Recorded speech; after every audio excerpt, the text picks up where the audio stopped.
Welcome everyone to Comics from the Multiverse, episode 379. I am Peter, and joining me, as always, is Matt. 3 more days till Halloween. Silver Shamrock. I was going to say, you put the song on my head. 3 more days till Halloween, Halloween, Halloween. That movie's overrated, though. It's such a weird world that we live in, because that used to be the disliked one because it didn't have Michael Myers, and it's went so hard in the other direction with a bunch of hipsters saying it's the best one that it's now overrated. I just want to, and it might sound hipster for me to say this, but I was on that train before because I hadn't seen that movie until we recorded years ago now, all the Halloween movies. You know, up to that point, it was up to Rob Zombie's 2. So, and I was like, I really like this movie. It's weird. Now the amount of people, I'm just like, do you really like this, or do you like saying that you like it? You know?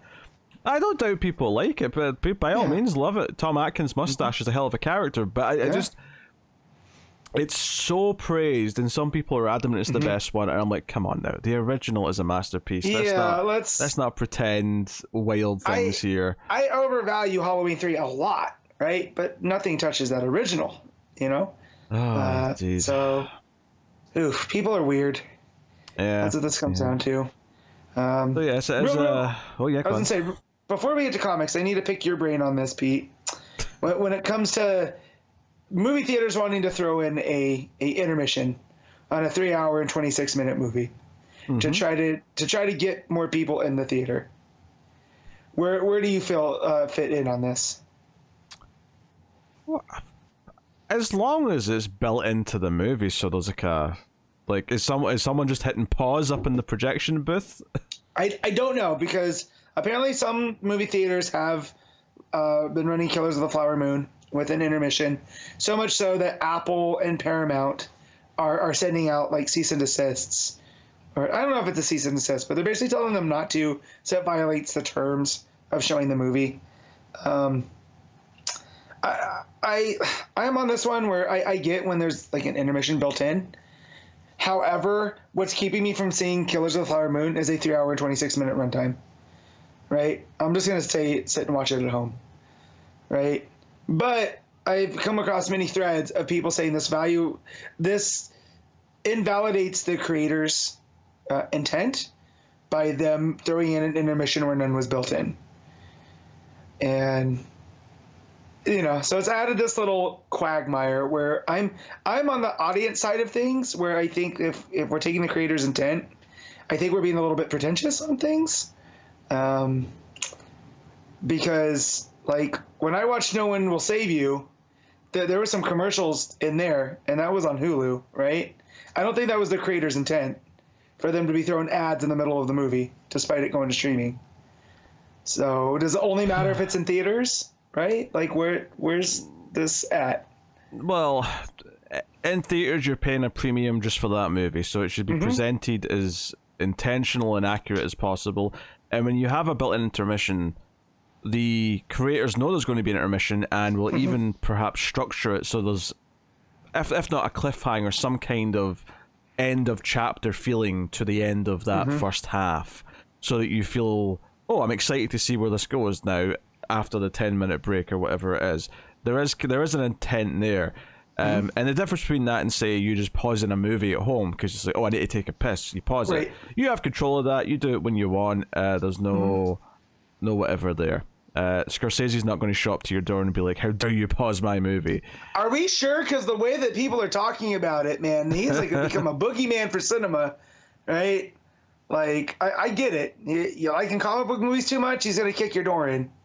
You know, and tell you that you're not a fan of cinema anymore. Most of them are pretty bland now, though, to be fair. Here's the thing. I don't disagree with Scorsese, but Scorsese's a man, what, is he in his 80s? Oh, he must be now, yeah. He must be in his 80s. Yeah, like, again, why are we listening to Grandpa? Like, I get it. Of course he's not going to like the new things. It's just, it sucks that the things he's arguing against, he's not exactly wrong, you know? Yeah, because there's truth in what he's saying. That's why it's stirring things up. He's not just an old man yelling at clouds. Right. He's actually got some points in there that's making people uncomfortable. So, I mean, it's a bit weird for movie theaters to just decide to put in their own intermission. Strange. I've never heard of people doing that before. It's one of those things where I think ultimately I would say they probably shouldn't, but I wouldn't be livid if I went to a 3.5 hour movie and they paused it for 10 minutes. I'd be like, fair enough, whatever. It's not exactly ruining things too much. Assuming they time it well in between two scenes and it's not just mid-sentence, otherwise then I would be pissed. Right. All right. I just want to take because we all know you're a film snoop, right? Yes. That's what your thing says. So I like to pick your brain on this type of stuff. I tend to be more populist on things. And so I feel like we're in the same ballpark here, but I just kept seeing people bringing up the creator's intent, and I'm just like, it was driving me up the wall because it's like, well, where does that end? And not to do the slippery slope argument though, but like, if that's the case, why is it okay for networks to throw in commercials on premiere stuff like that? You know what I mean? Like, that's not what the creator ever intended when they shot it for a theater release. No, but absolutely no one on earth is going to argue that watching a movie with commercials spliced in is the superior way of watching the movie. No, it's easily the worst option out of how to view a movie. Right, but I'm just saying, if you're going to bring up creator's intent, you have to also discuss that end as well, Yeah, but when you go to see a movie in the theaters, you're paying for the creator's intent. You're paying for the correct aspect ratio, the sound system it was designed for. You're paying for all those things. Whereas when you watch a movie on TV and it's split up by commercials, which is something I've not done in a long ass time, might I add. Yeah. Well, and when I say TV, I'm also talking about on the streaming, because a lot of these places, right? They offer the cheap versions now with the not ads, even the cheap version, because like even if I have on my Hulu without ads, I still got ads on that first run of No One Will Save You.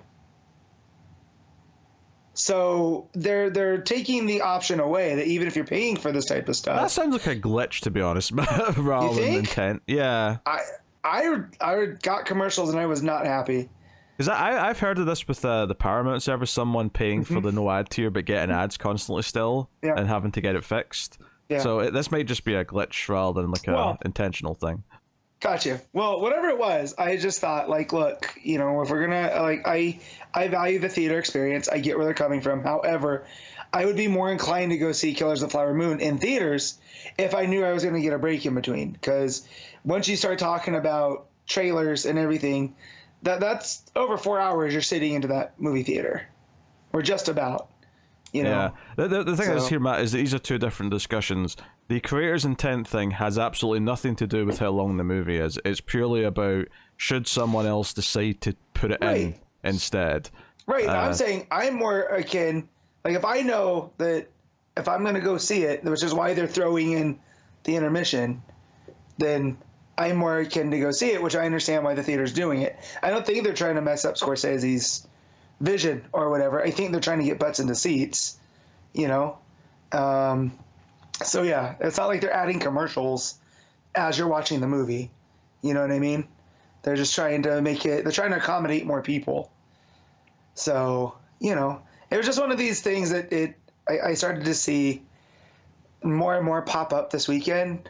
And I was just like, oh my God. All right, I get it. Like I say, it wouldn't anger me, but sticking to the strict letter of whatever integrity we're talking about here, they shouldn't add one in that's not supposed to be there. Okay. Gotcha. So, anyway, this is a DC Comics podcast. Matt decided to send us on a tangent before I even give the proper introduction to the show. There'll be plenty of comic book talk today. There's too many books. Oh, there's a lot of books today, yeah. Coming up on this week's show, we've got Detective Comics 1075, Action Comics 1058, Wonder Woman issue 2, Amazon's Attack issue 1, The Flash issue 2, Green Arrow issue 5, The Penguin issue 3, Alan Scott Green Lantern issue 1, Power Girl issue 2, Unstoppable Doom Patrol issue 7, and Tales of the Titans issue 4. A lot. It's like 12 books, I think. It's a lot of books. Obviously, not every book was read by both me and Matt. There's a few that are only one or the other, but still a lot to get into today, a lot to talk about, and there's no news or anything like that. But yeah, we'll get into everything. It is effectively our Halloween episode. Not that that really means anything in the context of the show, but it is Halloween this coming Tuesday, so consider this your spooktacular episode. I thought you were gonna say, consider this your warning. And I got very scared for a hot second. No. This is have some Halloween fun. Read a spooky comic. Watch some horror movies or read a horror movie like Tim suggested, with his collection of horror adaptation comics. I mean, you could also, if you're feeling really fancy, get your hands on a screenplay for a horror movie and read it that way if you really like. Yeah. Yeah. So, we'll get into everything fairly sharpish because we do have a lot of books to talk about. But we do have Matt's favorite segment of the show before we get to anything else, though. And that is, of course, the ComiXology Top 10. Yep. There's a lot to pick from this week, though. Especially Tuesday. Yeah. So we'll Tuesday first, the top 10 books as of right now on ComiXology. It's Saturday, time of recording. What do you think the number one book is from Tuesday? I'm going with Wonder Woman number 2. That is correct. Wonder Woman issue 2 is the first book on the list. Number 2 is Alan Scott Green Lantern. Wow. I know, that is a little surprising. Good for the JSA. And then number 3 is Action Comics. Number 4 is Batman, Catwoman, the Gotham More Red Hood issue 2. Notice how we had so many books and that wasn't in the list. God, I don't want to say it was purposely left off, but no one was clamoring. Don't worry, Connor's been forced to read that next time he's on. So, admittedly, that might be after the event started. He has to still talk about Red Hood issue 2. Then we have number 5 is The Flash. Number 6 is Green Arrow. Number 7 is Amazon's Attack. Number 8 is Detective Comics. Number 9 is Batman Brave and the Bold. And number 10 is Power Girl. So, hey, interesting. Number 11 is Penguin, just missing out in the top 10, which I don't know if that just says a lot about how competitive this week is, or maybe it says that I don't know. Like, let's assume that Detective Comics, which is at number 8, which is not amazing, but let's assume that's sold the same amount roughly as it did last month, and that's usually like number, I don't know, 4 or 5. Can we assume that Penguin probably sold similar to issue 2 and has just been pushed down because there's so much stuff selling well this month? Yeah. Is that possible? I don't know.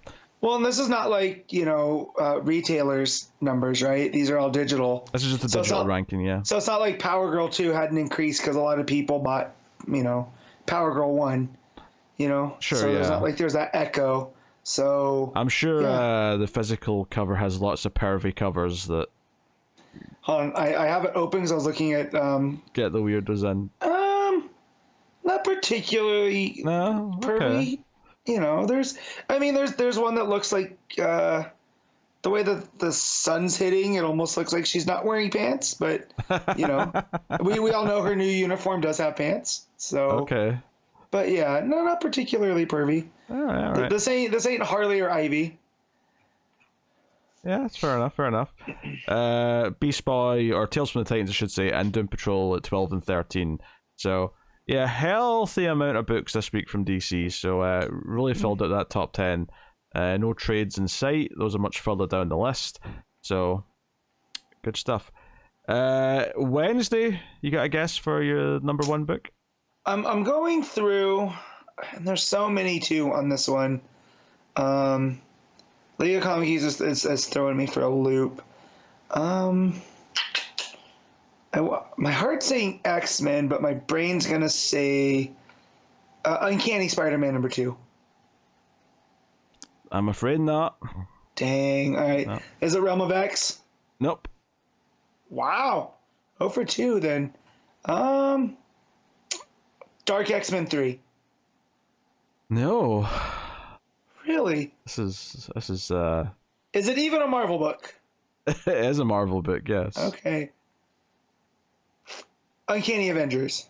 That is correct. Uncanny Avengers is the top selling book as of right now on ComiXology. Number 2 is Jean Grey, issue 3. Number 3 is Dark X-Men. Number 4 is Uncanny Spider-Man.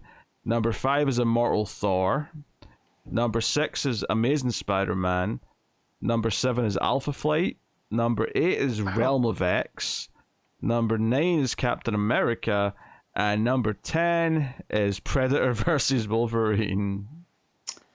No indies this week in the top 10. All Marvel, yeah. In fact... Yeah. Oh, no. So, yeah, number 12 is the first non-Marvel book. That's Void Rivals. Yeah. That's number 5 on like Comic Geeks on the list. And then you have to go to 16 after that to get to Spawn. 346. That'll be the one. Yep. Mm-hmm. But that's yeah. It's a very lot of books came out this week from both big publishers. Yeah. Actually, it's a very busy week for comics. Yeah. For whatever reason, I don't know. I get the feeling that some stuff just sort of ended up landing this way, because Wonder Woman wasn't on this week last month. No. It got pushed a week, or maybe, yeah, it must have been pushed a week. It wasn't any, it couldn't have been any later last month, because it's the last week. So, yeah, I mean, it is what it is. But there you go, that's the ComiXology Top 10 for the week. Very, very busy, a lot of books, seemingly doing relatively well. If we judge some of those lower books as selling the same as what they normally do digitally, it means that a reasonable amount sold quite well. So, very good. So, that is that. All right. I guess we'll go into the comics then. We can just get straight into it. We got a lot of books to talk about. We'll start off with Detective Comics 1075, Ram V and Francesco Francavilla on the art, which is a nice surprise to see. Always nice to see Francavilla doing superhero stuff. Yeah. There was a dodgy face like 2 or 3 pages in, which I'll have to point out, but by and large, his art is very aesthetically pleasing. It's got a good tone to it, and colors pop. You know, the way that man uses oranges against black is unparalleled. Also makes the purples really pop. Like those that branch, the darker blues and stuff too. It's just yeah, it's on the second page. It's this flashback of the cop and the burning building, and it's the panel where he's with Batman, and his face looks grotesque. It's like something like a child would draw, and that sounds really insulting, but the rest of the art is fantastic, so please do not take this as an insult, Mr. I mean, Francavilla. it would have been an insult if you said it looks like something Tom King would have drawn. No, it looks better than that, at least. Which is, it's a low bar, but yeah, that's what it is. But yeah, the framing device a lot of this issue is this cop, Fielding, something like that, his name?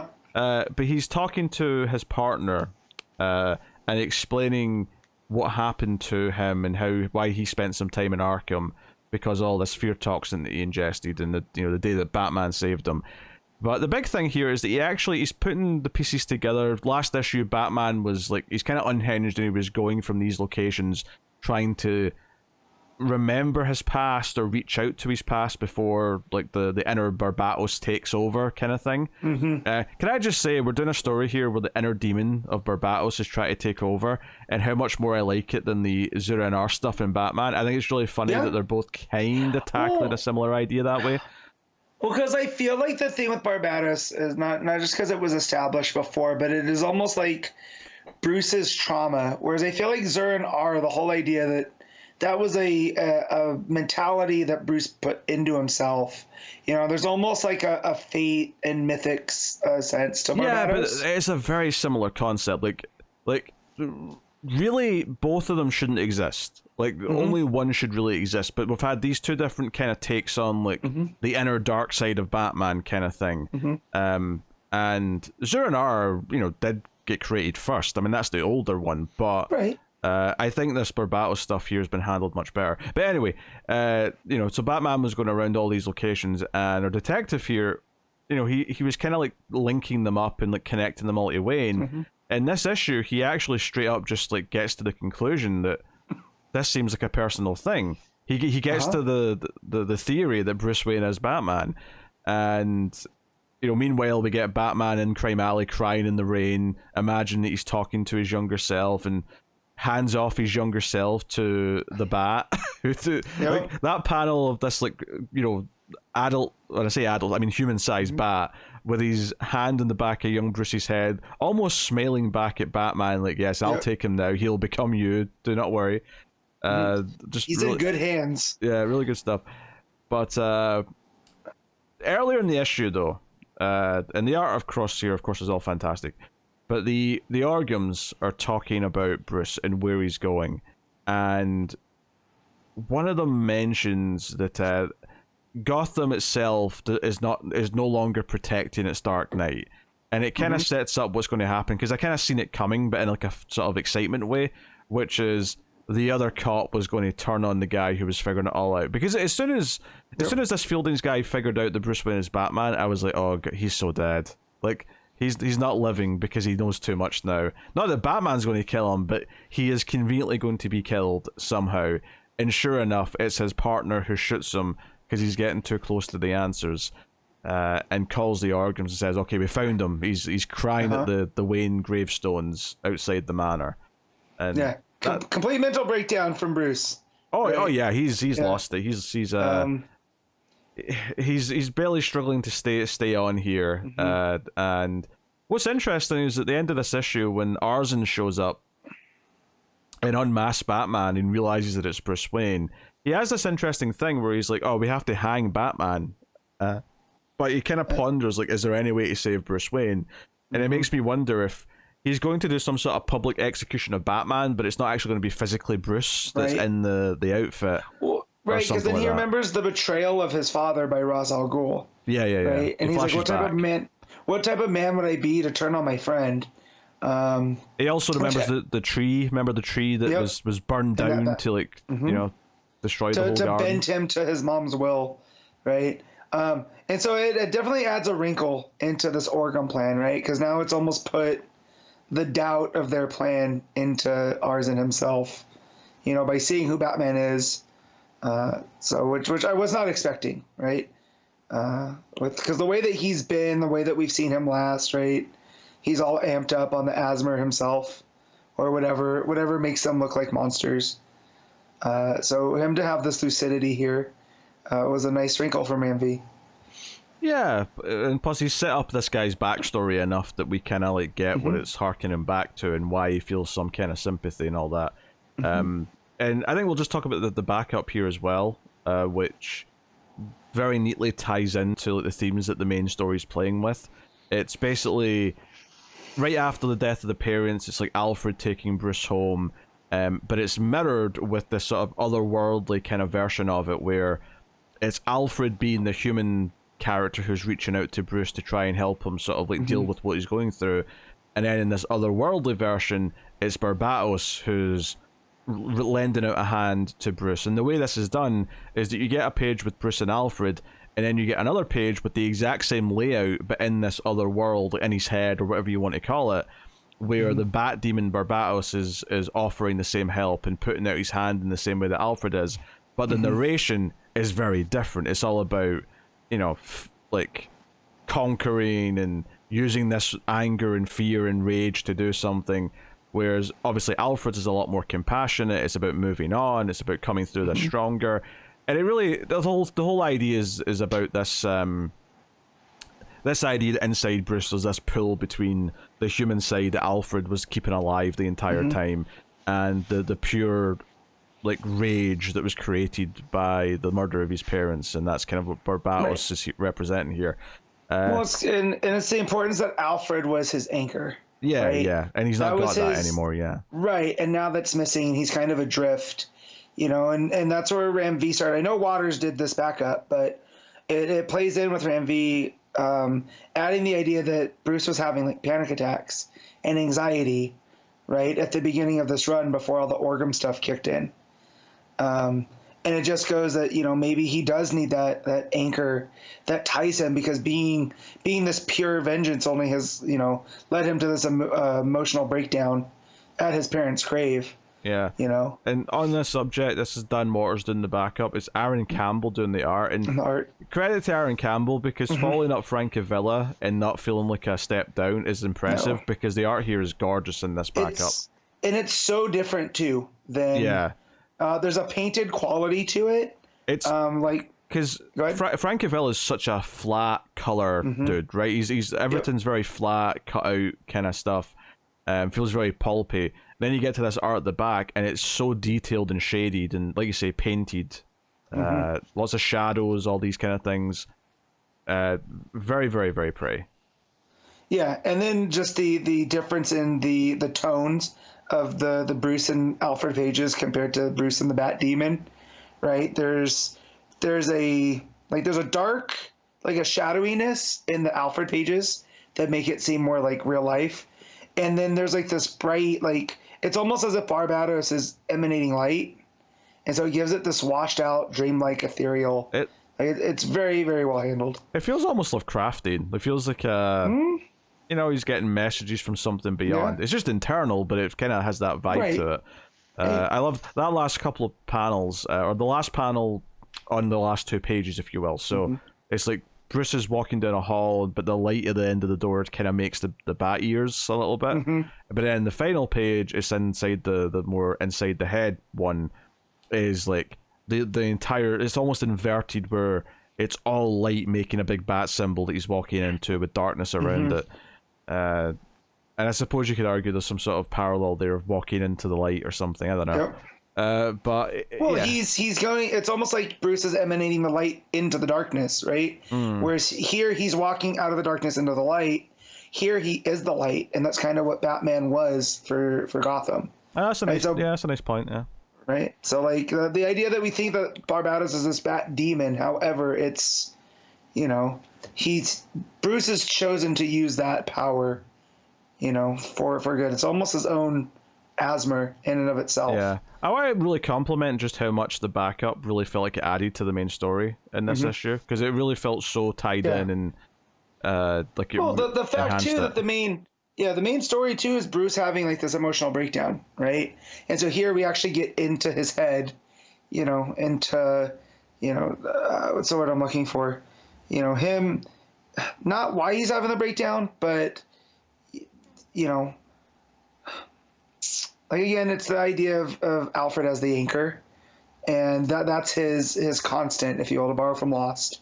Well, I mean, I think if you tie it into the main story, the thing that really connects it, apart from the fact that we're just dealing with this inner struggle with Batman, is that we get that scene where it's the Bat leading the young Bruce away from the crime scene. It's not Alfred who's walking away in that scene in the main story. It's this Bat. So that's like this tether into the backup, which just enhances that idea further and says it's almost like it takes that moment and says, okay, this is what that moment was really saying, and sort of exploring it further. And it's such a surreal moment, obviously, because it's all this stuff in Batman's head, that it actually does benefit from the extra analysis and exploration. So yeah, it's all very good. And like I say, all that stuff with the 2 cops in the car, the way it plays with the lighting, where you've got the blues, the orange at the top, and the yellow lights at the front of the car, or even when Batman's standing in front of the manor, it's just like, it's all blues and blacks, but then you've got the orange lights from the windows. It's all just so goddamn pretty. It's very, very easy to get in. And the villain cop is always easy to distinguish, because once he actually makes his heel turn and shoots his partner, all of a sudden the coloring, because he's always had blonde hair, but the coloring from that point on, the blonde hair is like lit up, like really bright. So he's always sticking out as this kind of. It kind of reminded me of Frank Miller's Sin City, right? When he would put certain colors to accentuate the characters. And I wonder if that was on purpose or just the stylistic. Well, I think Francavilla to break up the page here.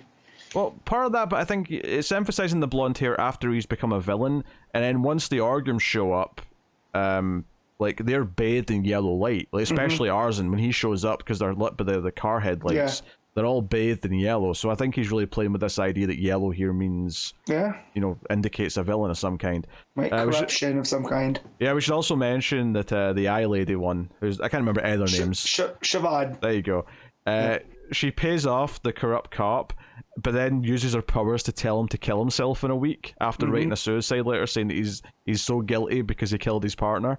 And I'm like, damn. And he just says yes, because it's a superpower. He can't do anything about it. He just has to accept it. So I think that was a really nice dark little bit here at the end of the story. Yeah. I think it was so good. I'm really enjoying this arc, and what we now know seems to be the final. Well, maybe not the final part of the whole Arsen thing, but it feels like we're really playing on everything that the book's been setting up since Ram V started his entire run. And I'm really digging this this inner struggle with Batman, and it's such a cold hard difference to the main Batman book, which is kind of doing the same thing in a very different way right now. But because this is built up to it and really set up like why he's having this crisis of like personality and like how the villains are playing on that crisis, as opposed to just, you know, we're thrown in, oh, Vandal Savage is here now, and there's a battle with Catwoman for the you know the heart of Gotham City, all that shit. This actually feels like it's all been set up in a way that I can really enjoy what it's saying by using all these elements. And on top of that, it's a gorgeous issue. So yeah. All right. Well, what are you rating Detective Comics then? I'm giving this an 8.5. I think I have to go 9 for me. 9 out of 10 for Detective. Quite comfortably. So very, very good. All right. Action Comics 1058. Philip Kennedy Johnson writing with Rafa Sandoval on the art in the main story, at least, of course. And we'll get into all that. So yeah, last issue was I get the very focused issue, which was the TV interview with the leader of the Blue Earthers. Yep. Right. This issue followed up. There was a cliffhanger last time, which I'll admit, when I started this issue and there was this fight between Clark and some evil Superman, I'm like, okay, I'm trying to remember if we knew who the evil Superman was, and we only kind of did. We kind of got the impression that it was her henchman dude, but there wasn't really much of an explanation as to why he looked like Superman and had all of his powers. Right. This is eventually hinted at later in this issue, but for the entirety of the fight, we just kind of have to deal with the fact that we don't know that, and Clark's having to figure out why this guy's got all of his powers. So and why he looks like him, right? And it definitely reminded me of the Christopher Reeve Superman where he fights the evil version of himself. And the Junkyard, yeah, it's Superman 3 is not a great movie, but goddamn, that scene's fantastic. I'll stick up for that scene every day of the week. This fight's really good though. It's really well drawn. The Sandoval art's fantastic, and ultimately Superman has to really use his wits to try and beat this guy, because his powers are depleted right now, and it's mentioned later on that they're slowly coming back, but he's still not got them fully even by the end of the issue. He uses a satellite network that Lex Luthor set up, and this was a nice bit of continuity between the two Superman books, because obviously all the Supercorp stuff, that's all been in Superman, that's not been action. In Williamson's. So, but he's like, yeah, there's these satellites with kryptonite beams that are ready, and Superman left them up because he knows, you know, occasionally a Zod or another Kryptonian villain might show up. There's a reason. There's a reason to have these about. So sure enough, he has them blast this fake Superman with all these kryptonite rays, which sets off the guy's heat vision, which I love this page, by the way. So it's all these green beams hitting him, but then there's another panel with the red beams coming from his eyes, shooting up through all the green beams. It's gorgeous. It's just a gorgeous, big comic booky page. But I love that this is how Clark wins the fight, because this guy's never used this heat vision before, and Clark talks about how, you know, it is easily the most dangerous power he has in terms of control, because he had to learn how to refine it, and he like, especially using it in a combat situation, he had to learn to control it so well before he felt comfortable doing that.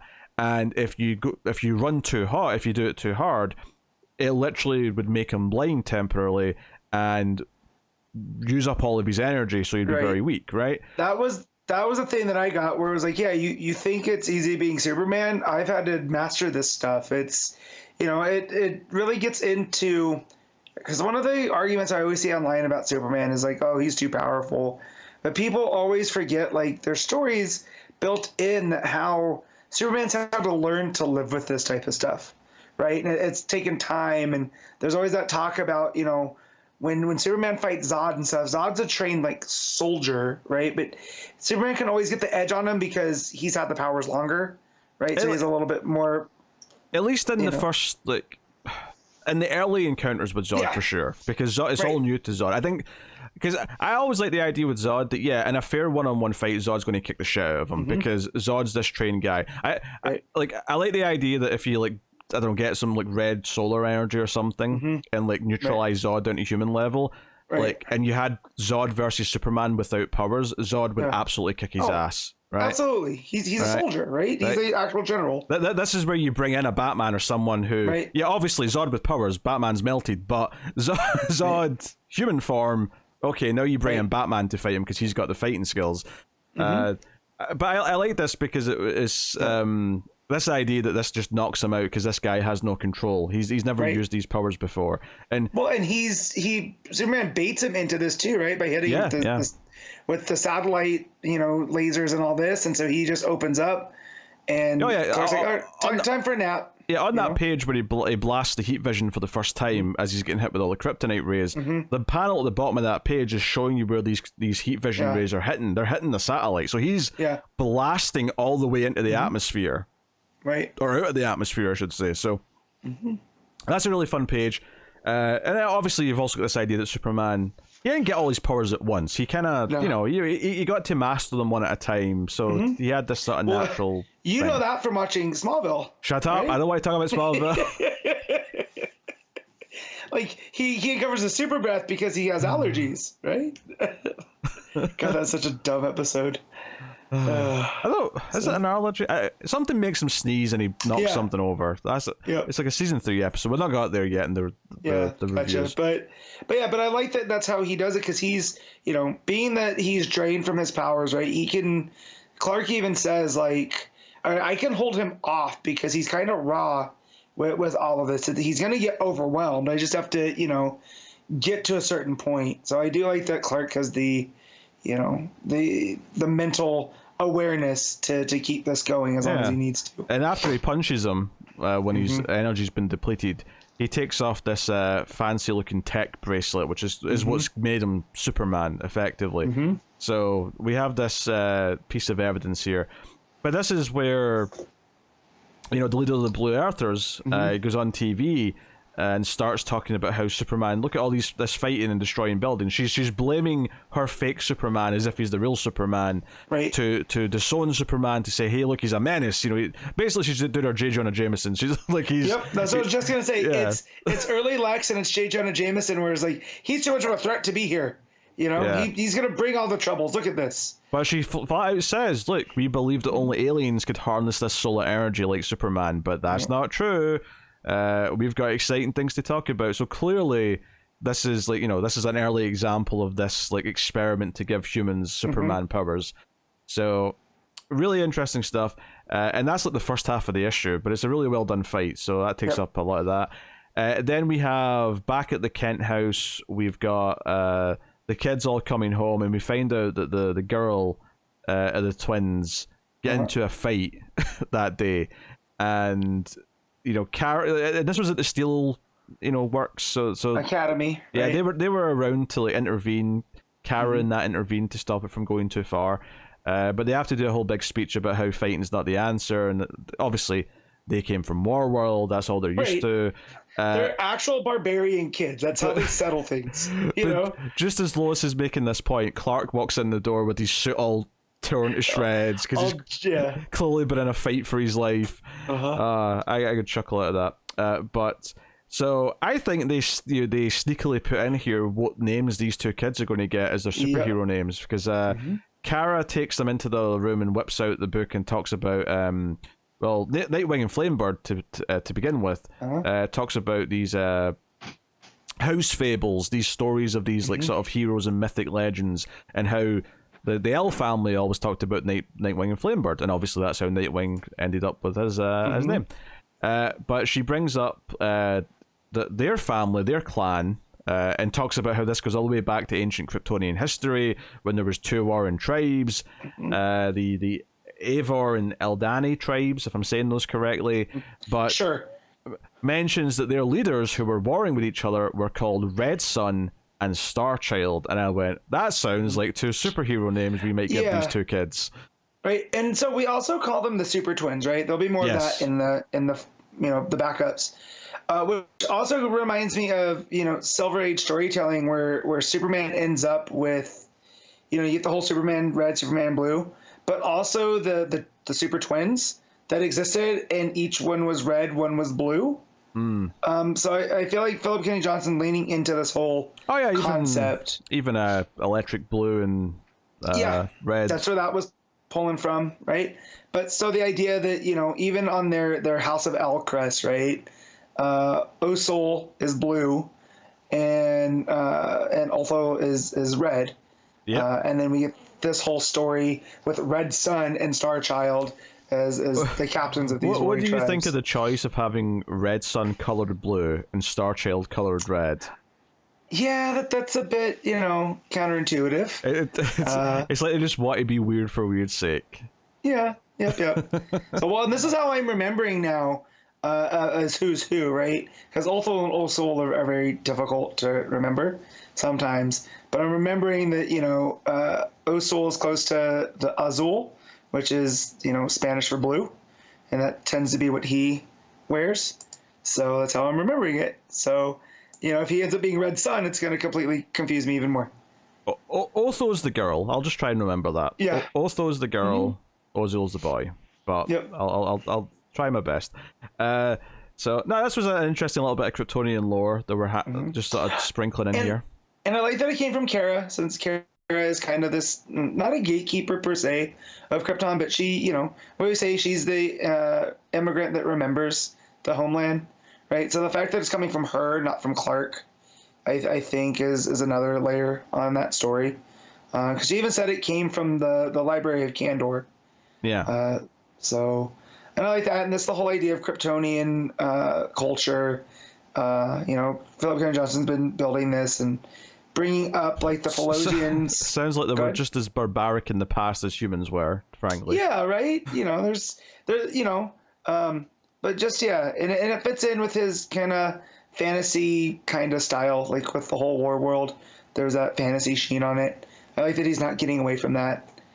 And more on that in a minute, because great moment. So Superman says to Steel, "Hey, my powers are slowly coming back, but I'm not going to be at full strength for a while. I could maybe use some tech to boost myself a little bit until they're back to full." And Steel just gets a big grin in his face, and he's like, "Oh yeah, okay, I'm excited now." So we get that, and the main story ends with Superman getting this suit of armor and a super sword that he's going to use. I knew you'd like that. Yeah, of course. He's the Krypton Knight, right? Like the Krypton. It doesn't have quite a ring to it, Matt. I'm sorry. It doesn't, but I do like it. It's because Krypton's got 2 syllables. You have to have something with 1 syllable. True. But also it's a play on Kryptonite, right? He is the okay, Kryptonite. I can see it. Yeah. But yeah, just him going to Steel and be like, I'm gonna need something to hold me over until I can get fully charged. And Steel's like, I thought you would never ask. So just like the idea that he's had armor for Superman, right? And the idea that Superman's also kind of missing the war worldiness, right? And I can't remember his title, right? But the Unblooded Sword. So the fact that he's going to carry a sword again, I'm definitely not mad. Talking about puns with Superman and Kryptonite things. I'm also has no books made a joke about someone confusing Krypto the dog for cryptocurrency? I feel like it. I feel like it would, right? Yeah, it's begging for a reference to it. But are we past crypto being a relevant thing for that? I mean, I think it was irrelevant as soon as people started saying it, to be honest, but here we are now.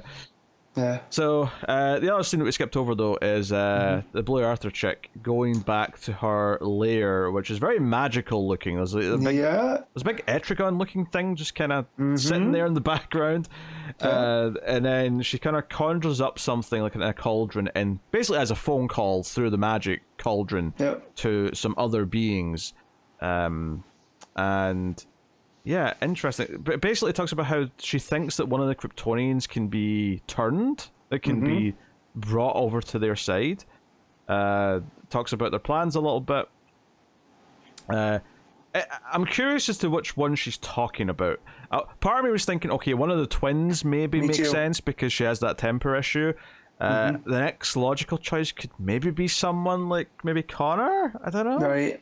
But those were the first names that jumped out of my head as far as who she thinks she can turn. Not that it necessarily will, but understanding why she thinks there's a chance. Who they're targeting, right? Yeah. But yeah, the whole magic aspect of her really makes sense. If she's going to be one of these, people that fuses magic and technology, I really like that idea for a foil for Superman. But yeah, plus we know that Superman's one of his weaknesses other than kryptonite is magic. Magic can get in his way. Well, and this would make sense why it was able to drain him so fast, right? It wasn't just kryptonite. There was something else at play. And the fact that it was magic, or it's magic kryptonite at this point. It also sounds like she needed some of Clark's blood to power more of whatever her tech is. Because she says, I've bled the first of them enough to power a team of her own. So that sounds like blood of Kryptonians is actually powering whatever she's doing to give people Superman powers. So that's interesting. But yeah, and there's always something funny to me about like these magic occult people also being the, let's just say, for lack of a better term, I don't want to say racist, because is it racist that she hates Kryptonians?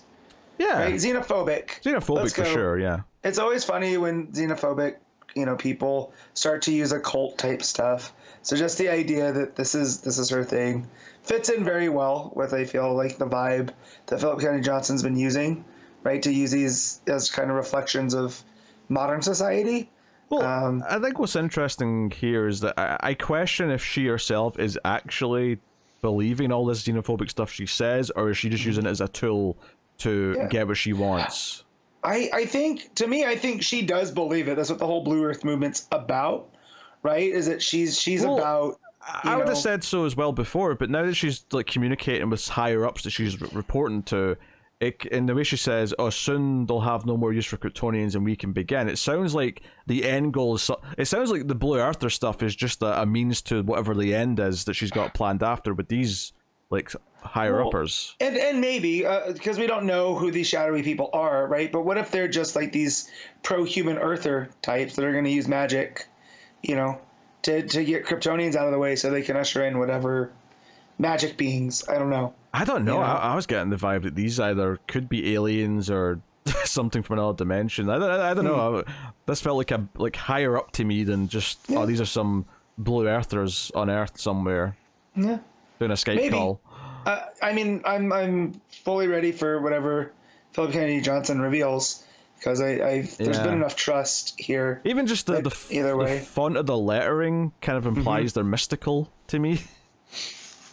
Right, but you can also be mystical, but also be, xenophobic Earth person, right? Like, maybe they don't have to be from a... You could be. I'm just, it's giving me a vibe. The vibe it's giving me is that they're something else, that they're, I don't know, aliens themselves, which would make it very ironic that she's, doing a whole, anti-alien thing to, like, do what she wants, or whatever. But either way, interesting stuff.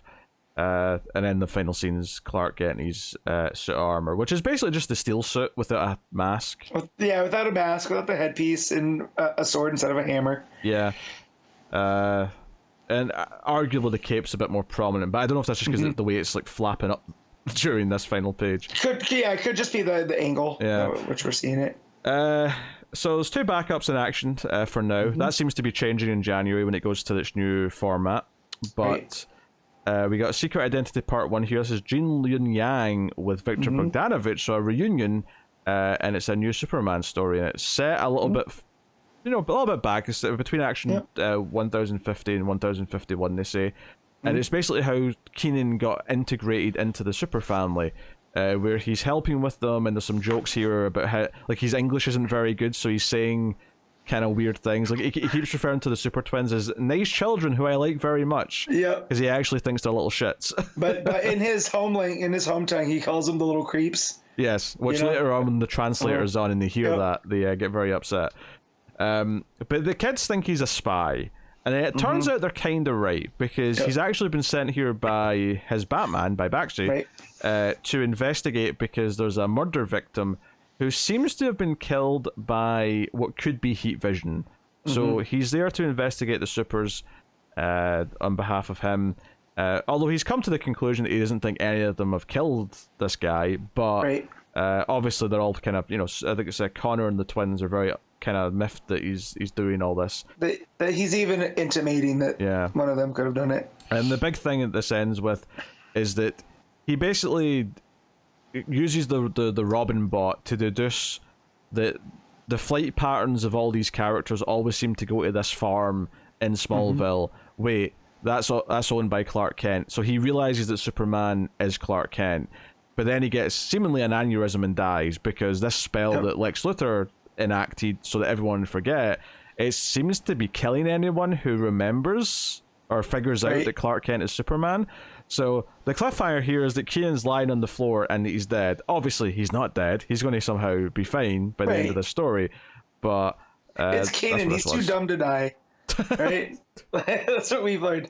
Also, the guy the death that they're investigating was a reporter that was said that he had a lead on Superman's identity. So, and there was, I guess, ties back to New Superman #1, like that character being there. Which does sound like he died the same way then, by figuring out Clark was Superman, maybe. Right. So. Right. And so it's curious of what the heat vision aspect of it is, if that's just what, Lex's scheme imagined. Yeah, I do wonder, because we're obviously going to somehow get Keenan back. I wonder if this other guy also gets saved somehow, retroactively, whether that's through time travel, magic, or just something reverses the effects. The worst thing about this story was it made me miss New Superman, because the dynamics between Baishi and Keenan, it was something that was very welcoming. Oh yeah. So, and Bogdanovich being on the art felt like a nice warm blanket as well. This was a nice little backup to get. And I must confess, I didn't even bother reading the last backup because I had so many books to read. Time. So I read through it because it's Bibbo, right? And I knew you would, because it said Bibbo and the Super Twins, and I was like, okay, Matt's going to read it. Yeah. So it takes place through Bibbo is watching them. We're seemingly at the Macy's Thanksgiving Parade, but through Metropolis. And he is trying to show them like what human events are like. So this is what his family used to do every year. They would go down, but because the Super Twins are so rambunctious, and because they're from Warworld, they don't understand the concept of floats and entertainment. And so there's this float for the parade that's talking about the melting of the polar ice caps, right, and climate change, and all they hear is that it's for like the Arctic. You said that like such a an American pronunciation of climate. Climate, yeah, not climate. Climate change. Climate. Yes. And so they're like, oh, like the Arctic, like when Superman took us up to the Fortress of Solitude, but that's not what it looks like. So they use their super breath to freeze the float over. Right. And then Bibbo goes to buy them hot dogs, and they decide they don't, want to be there. So they take off and they start flying around the giant balloons and the parade, on the parade route, where they end up thinking that one of the someone on the parade is a bad guy, so Superman has to come in and save the day, right? And they stop and they listen to him and eventually get the hot dogs and ask Bibbo if they can do this with him every year, which makes him shed a proud tear because, Bibbo's, part of the family. And it was just a very nice little story, very much filler, right? There's some comedy in between Kat and Steve Lombard, who are doing the coverage of the floats at the beginning, where they're going back and forth, and Kat going, "I'm never doing this with you again." But yeah, again, just a lot of filler, but fun. Like it'll be a nice little break in whatever collection that they choose to throw it in. But did the real Turbo Man show up? No, or Turtle Man. Yeah, not him either. Or Booster, who nobody likes. Oh yeah, no one likes Booster. All right, what are you rating Action Comics 1058? I'm going to give Action Comics as a whole a 9. I really enjoyed this issue. Yeah, I'm just going to go with an 8. I think I enjoyed the main story and the backup that I read. I like what it's building to. I think the art by Sandoval. I think this and the last couple issues have been kind of some of the best stuff that he's done. I think. Really good expressive characters, nice deep inky kind of lines and stuff, which isn't just him, obviously, but yeah, I love the expansion of the Kryptonian mythology, and I liked how Clark dealt with the fight. So, good time. So there you go. That's Action Comics 1058. Wonder Woman issue 2, legacy number 802. Tom King writing with Daniel Sampere on the art. Now, issue 1 of this kind of blew us away. It was fantastic. Yep. So issue 2 had a lot of expectations going in, and I think it's relatively safe to say it met them quite happily. Yeah. This is. I know we're 2 issues in, and I'm not trying to be hyperbolic. However, this feels like it's going to be an all-timer. Just with the subject matter that King's going on, and then Sampere's art. Just let the man cook. Oh yeah. Like whatever King wants to have him draw, it's gonna look fantastic. You know. Yeah. What's so funny is that so that backup in Detective, which did the whole, one page of the Alfred stuff, one page of the Barbatos stuff, and they had the same layouts. This entire issue's, well, there's a couple exceptions, but the most of this issue is kind of like that, where it's mirroring the fight that Diana did at the end of the tournament when no one knew it was her, right? So on Themyscira, there was a tournament to decide who would go back to man's world.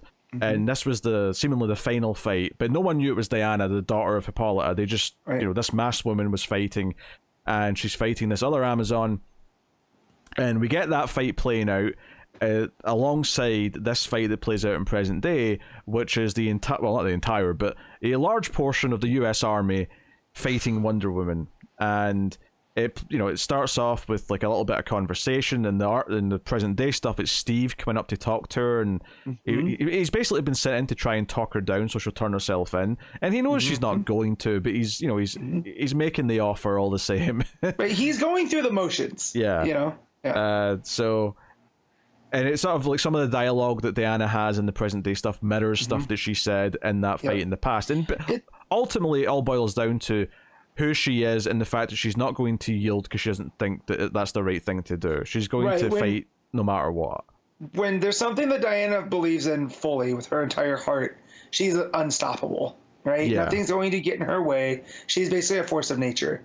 And in some of the dialogue, she talks about how every war is kind of the same, no matter, if it was ancient or now, where they'll send in the, like the barrage of attacks, right?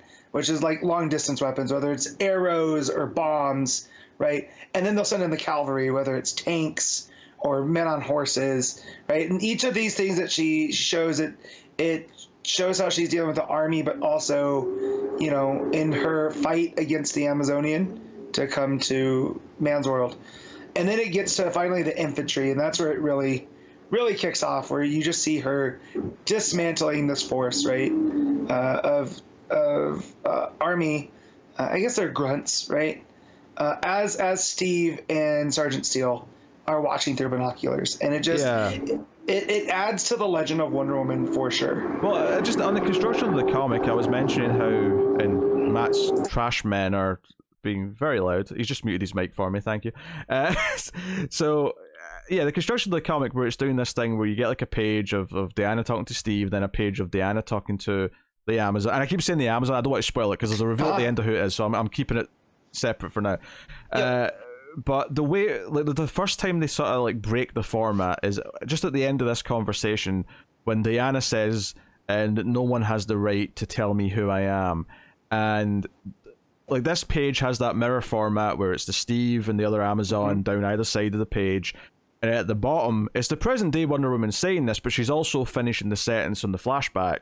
So it's kind of this great thing where they both blend together. And it's right at this pivotal point where, okay, the dialogue is now over and the fight's about to start. So it feels like the end of like Act 1 of the issue, if you will, where, okay, now Steve's walking away and so is the Amazon. And then we get that great 2-page spread where it's split horizontally. The top half's the Amazon fight, and when I say the fight, it's just like her eyeing her up, and then the bottom half is Wonder Woman standing with the military in front of her, It's gorgeous stuff. And then it sets up, like you got Steve talking to Sergeant Steele, and Sergeant Steele keeps saying little things like, when Wonder Woman like wins the first wave, Steve says something like, "Oh, the artillery didn't do what you wanted it to," and Steele's like, "We." He's like, what do you mean, sir? We wanted it to. He's like, "Oh, of course, sir.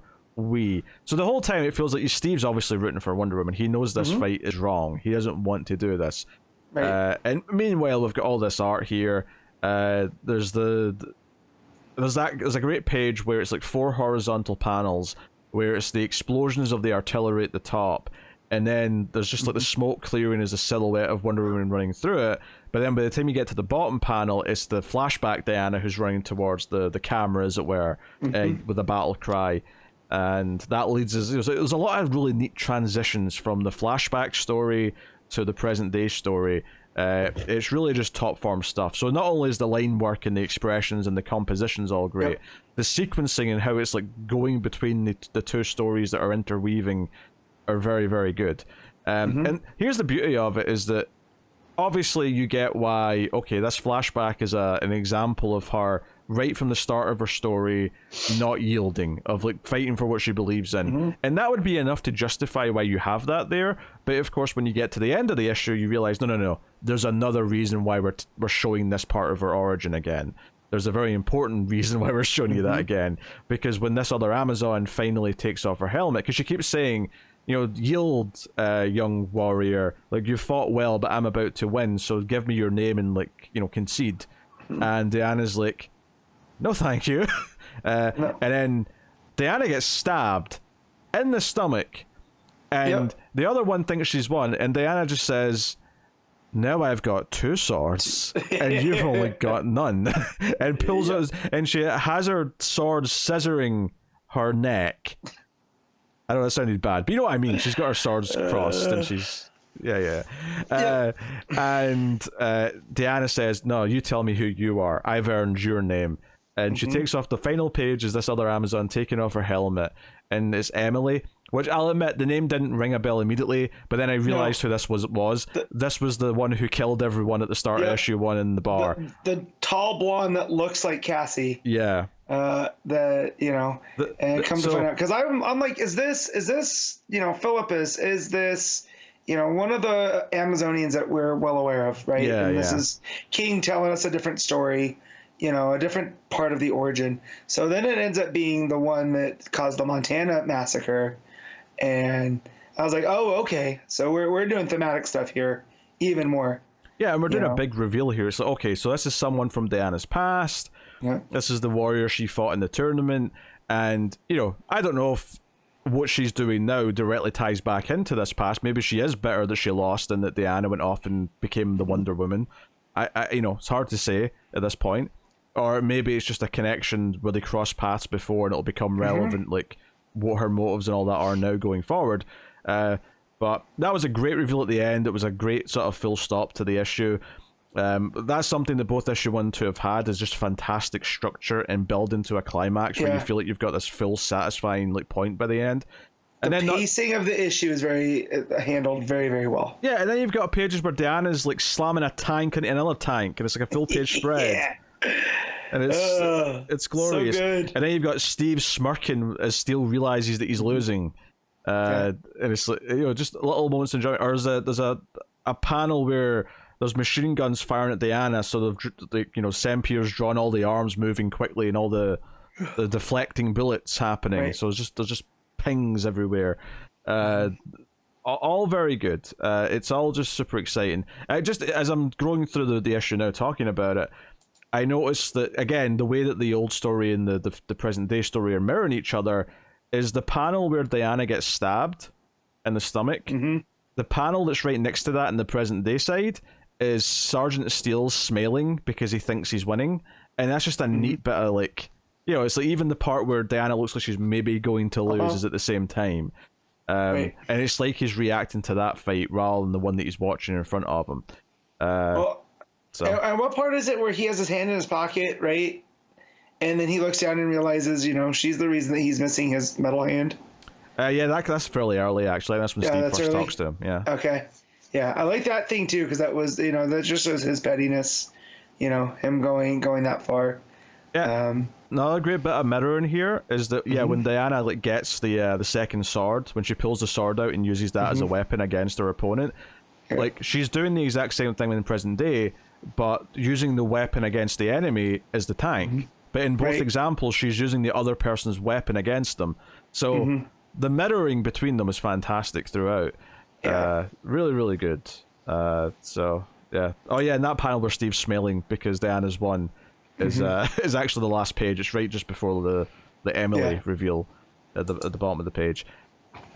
Wonderful stuff. I also have to mention some of the narration here. This is clearly someone talking to her daughter. There's a couple of lines referring to Diana as your mother. So very good. Very, just intriguing to think about. Well, yeah, because we had the narration last time was from that king character. The Sovereign, I believe. The Sovereign. There we go. Yeah, so of the Sovereign. Is he trying to manipulate Wonder Woman's daughter in the future? Is that what's happening here? Which then also tells me that despite whatever happens at the end of the story, he must still be around, or a version of him is still around later through. To talk to Trinity, or it could be maybe it's somebody else. I don't know, someone that was, maybe it's Steve talking to her. Because is there a bit of sinisterness to it as he's talking, as whoever is talking to Trinity? Yeah, okay. It definitely sounds like it's someone who, while obviously he's not playing down the strengths of Wonder Woman as he talks about her, does seem to have a critical viewpoint of her, or at the very least a dislike of her, I guess we'll say. So then maybe it's not Steve. I don't think it's Steve. I mean, I'm assuming it's the same narrator as last time. Okay. But maybe we'll find out otherwise, but I think it will be. I feel like if it was a different... it'd be different boxes, right? It'd be different boxes, but they also, I think, would have revealed who it was by the end of the issue if it was a different person. That's true. It's true. Yeah. Because then what do? Do you if you reveal it a few issues later, then you go, well, when did it switch, kind of thing, But no, excellent stuff.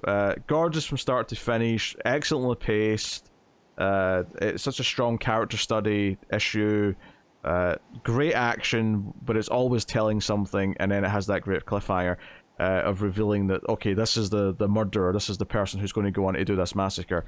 And then you have the backup, which, hopefully you read this before Amazon's attack, because this was a little prologue to that book, the backup this issue, which is a woman who, possibly an Amazon, but possibly not. Admittedly, I'm bringing some knowledge from Amazon's attack into this, but we see this woman douse the outside of a gas station with gasoline and then set it on fire, blowing up the whole place. And this is Josie Campbell and the artist from Amazon's attack doing this short story. And this wakes up one of the Yara's tribe. I'm forgetting their name. Escasita. Thank you. The prophet from her tribe, talking about how there's like a great fight coming, all the Amazons are going to die, and she collapses, and there's just a little cliffhanger and a tease for Amazon's attack, which is effective enough. The only critique I'll have here is that the woman who blows up the petrol station, I was genuinely not sure if that was meant to be Nubia, because she had very similar hair. Very similar, and they're also up in Canada though. So I was like, "What's Nubia doing up in Canada?" Yeah, is she investigating? Does she think that Emily went across the border from Montana up to there, or what? And then she ends up, it's clearly not her. So, but it's a minor quibble. It's just such a strange choice because, obviously, in Amazon's attack, it makes it very clear this wasn't Nubia, right? And if you look at them side by side, you can see how they're drawn differently. But it's a sort of thing where if this was just like, a new artist drawing the same character for the first time, this could be how they draw that character. Because, the key features are pretty similar. So just a really weird choice. The only thing that's maybe says it isn't her is that she's got regular street clothes on. But even then, I was thinking, what if this is someone who's trying to look like Nubia to incriminate her? Like it's not really her, but but that doesn't seem to be the case. Like no one mentions in Amazon's attack that this woman looks like Nubia. So I think she's just meant to be a different woman with a very similar haircut, which fair enough. But oh well. Anywho, so it's a little tease. We'll talk probably more about this in Amazon's attack. But before we move on to that, what are you rating Wonder Woman issue 2? So if it wasn't for this backup that was tacked on in there, this might have been a 10, right? But because of the presence of the backup, I had to give it 9.5. Okay. I think I'll also go the 9.5. It's fantastic. I'm not really dropping it because of the backup. I think the backup's innocent enough. It's a nice enough read for what it is. But yeah, it's all with the main story here, really. And it's phenomenal. Like Tom King's outdoing himself with this one, so I feel like whatever I feel like he needed to write the story that we don't talk about to get all the negativity out of his system. So you just keep telling killer story after killer story. Because I can't tell you the last time I haven't enjoyed a Tom King story. Heroes in Crisis, well, no, maybe Batman Catwoman was that had some mixed parts. What? But that had some promise that eventually felt petered out. Yeah, but that was technically the end of his Batman run, which was already in a weird place. So that it was kind of destined to maybe not work as well. But yeah, he's just working on all levels here. Yeah. Okay. Amazon's Attack issue 1, Josie Campbell writing with Vasco Georgiev or Georgiev. Georgiev. Yeah, if it's like the old goalie for the Rangers, it's Georgiev. Of course, that's why you have an idea how to pronounce it. It was. The only reason I know how to pronounce certain Russian words is because of hockey. 100%. Fair enough. Yeah. So this is Josie Campbell and artist that we just mentioned. So this is very much a complimentary book to Wonder Woman in that it's set in the continuity. The book starts with news reports talking about the massacre, the West Billings massacre, they're calling it, and the political climate with the Amazons being expelled out of the country. And I actually appreciated as well that there's a reasonable amount of recap on the title page. There's it recaps what happened to Wonder Woman 1 with the massacre, which is good, but there's even a nice little thing here where there's just little recaps for all the recent things that have happened with Wonder Woman. So it mentions, Hippolyta died, it mentions the coronation of Nubia, and points out that she's the leader of all the Amazon tribes, not just the Mascara. It was a nice little recap page. I really thought this was a good idea. Because, I'm coming into this, as someone who, really likes the Wonder Woman book, and didn't like a lot of those tie-in Wonder Woman things that's been happening over the last year or two. So this was, and I like the writer of this book, which is why I was giving it a chance. So it was really nice just to get a nice quick recap of here's the important details that have changed in the last couple of years. Now you can go. So yeah, it starts off with the Amazons telling Nubia about this attack in Canada, and they've got a hologram of this woman that was caught on camera, who specifically wore a W, Wonder Woman symbol, on her shirt to mean something, I guess. But it's hey, so now there's these copycats that are claiming to be Themysciran. Whether or not they're actually Themysciran or Amazons is up for debate, because they specifically say this woman isn't. They say this woman's not an Amazon, but she's making it look like this is another Amazon terrorist attack, which after the massacre is obviously going to rile people up. And this has already got talks of Canada doing the same as the US and deporting any Amazons that are in Canada. So this public opinion starting to spread. It's not just the US. So that's a big driving force of this issue. Nubia is going to go meet with the president of the US to try and sort something out peacefully. And she's going to go on her own, which does not please her girlfriend very much. No. But she does go. There's dual protests outside the building. Some who are there to support Amazon, some who are there to say get rid of them. And then there's a character who I think is supposed to be unsuperpowered Mary Marvel, who sort of says hi at the window. I didn't get that in the moment, though, because when she's a civilian, there's nothing about her that's distinct. She just looks like a normal teenager. Unless she's doing the Power Rangers thing where she was wearing red with yellow. Yes, that would have told me. There's a reason why that color scheme bullshit works. Yep, for sure. It's a shorthand. But once she's in the building, a mysterious cloud starts to possess all the Secret Service and security guards, and they all start attacking her. And that's when the Amazon from the third tribe, who I can't even... she's the queen. I can't remember. Queen Faruka from the Bana Migdal, right? The Bana Migdal, yeah. Right, and so we learned, I remember from reading, when I was still reading Wonder Woman, right, is that the Bana Migdal... they actually take in regular women, right? So they're one of the tribes that they get built by accepting others that come and find them, right? Which is cool, and they bring that up here. I actually really enjoy this idea of the three different tribes and them interacting here. I think it's a fun concept, even though I'm not as familiar with all these different tribes immediately. Of course, then Yara shows up as well, so we've got a representation from each of the three Amazon tribes. Yara's here because obviously she was sent because of those visions that the other woman that the prophet had. Yeah. So that ties into that little backup from Wonder Woman nicely. And then they all go diving out the window. There's a great 2-page spread of them falling out the top of this skyscraper. And luckily, Mary Marvel swoops in and grabs everyone. And that's how she gets involved into the story.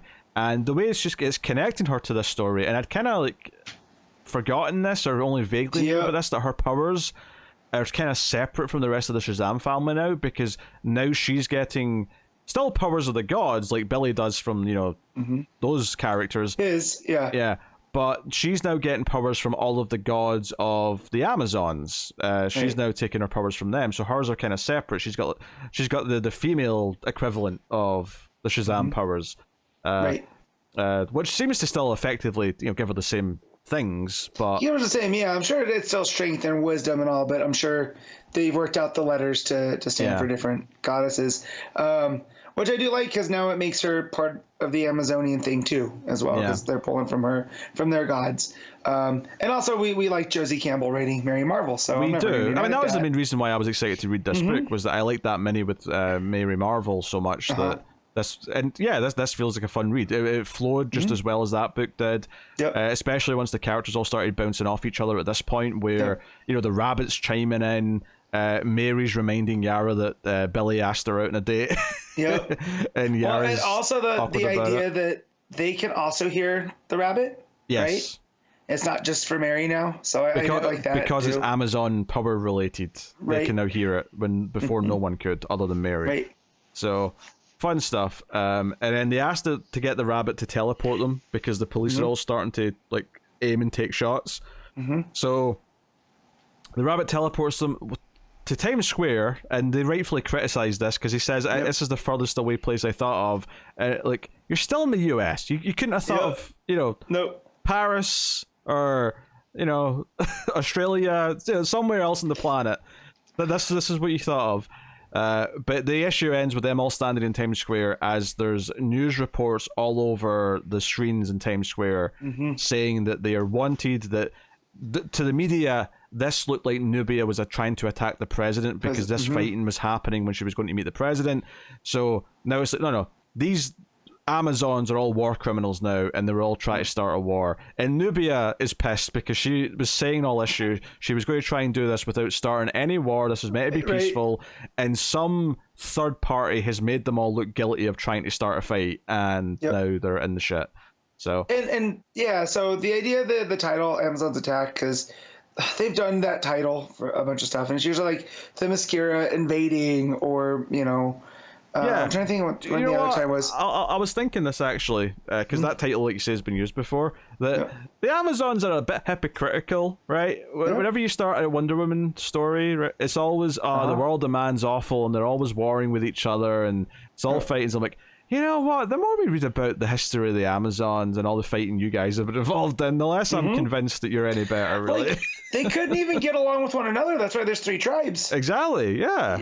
Yeah, but I do like the title stems from this incident at the end where it seems like the Amazons attacked the U.S. president. It's a lie. As all this is it's going a political lie. Yeah, It's, so It's gaslighting the nation, is what it is. Yes. Yeah. So, but yeah, really enjoyed it more than I thought I was going to. Right? Like, yeah, it's interesting because Superman in the past is like he's this immigrant, and we've dealt with stories. Some of the best stories with Lex are him kind of trying to make the public think he's bad, and it kind of mirrors the demonization of the other.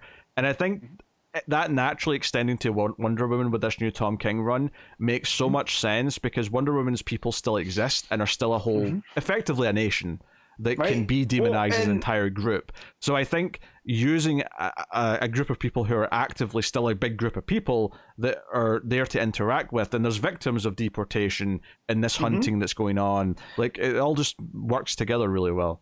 Well, and we're seeing the outside world start to get into Themyscira, right? Because they have all those boats for the press corps surrounding the island. We saw that. Yeah. I think that was in this one. That was either in this or the backup. No, it was this one. Yeah, it was. There's like a perimeter of like all these like Navy ships that are just sort of like monitoring the island, and it's so you're not even hidden anymore.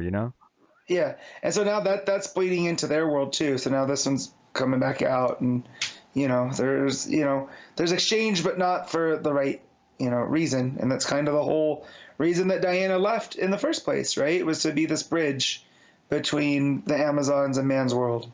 So it keeps doubling back on itself in the best way. And yeah, Josie Campbell really adept at handling all these different characters. Yeah, I would say too. Yeah, I had a good time with this. It flows really well. I think the art's really solid.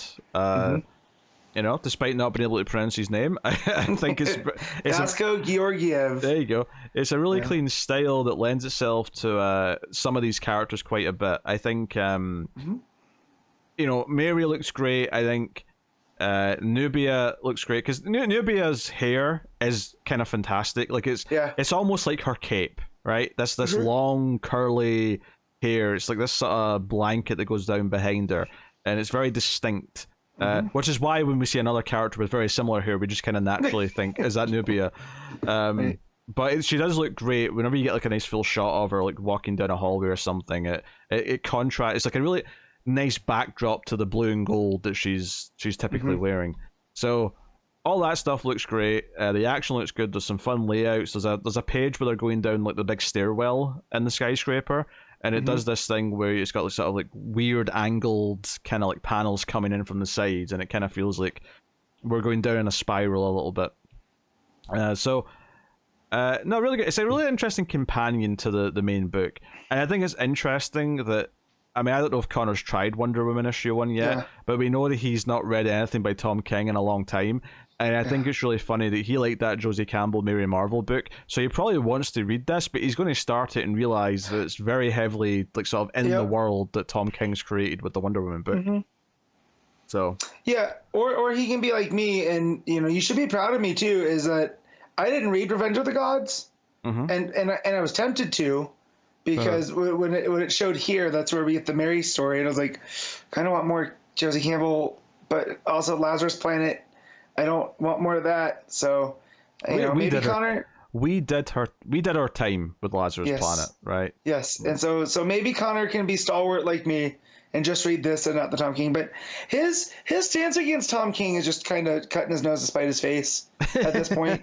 You know what I mean? Because like I could get him not wanting to read the mainstream DC stuff. That's fine. But like him missing out on Danger Street, like come on, bro. Yeah, and I think obviously a lot of the rest of DC is probably never going to mention the current status of like America versus the Amazons. But I like that there's this second Wonder Woman book now that can really sort of explore some of the effects of it. The main book isn't going to have time to tackle. And this just feels like a mini. It doesn't feel like an event, right? We're not tying in a bunch of other books, right? We're not going to get like Batgirl's Amazon Attack. So no. I mean, it can feel contained. To be fair though, I don't think it is officially a mini though. It might technically be an ongoing. Really? Yeah, I don't think they've ever said that it's out of 6 or anything like that. Oh, I just had assumed it was going to be a mini. It feels like one, but hey, this might.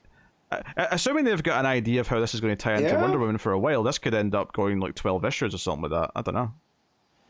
Yeah, it just says part 1, The Doubting Queen. There's no of anything. Like it being tied to a very successful Wonder Woman book might keep it going for a while, to be honest. Yeah. Right.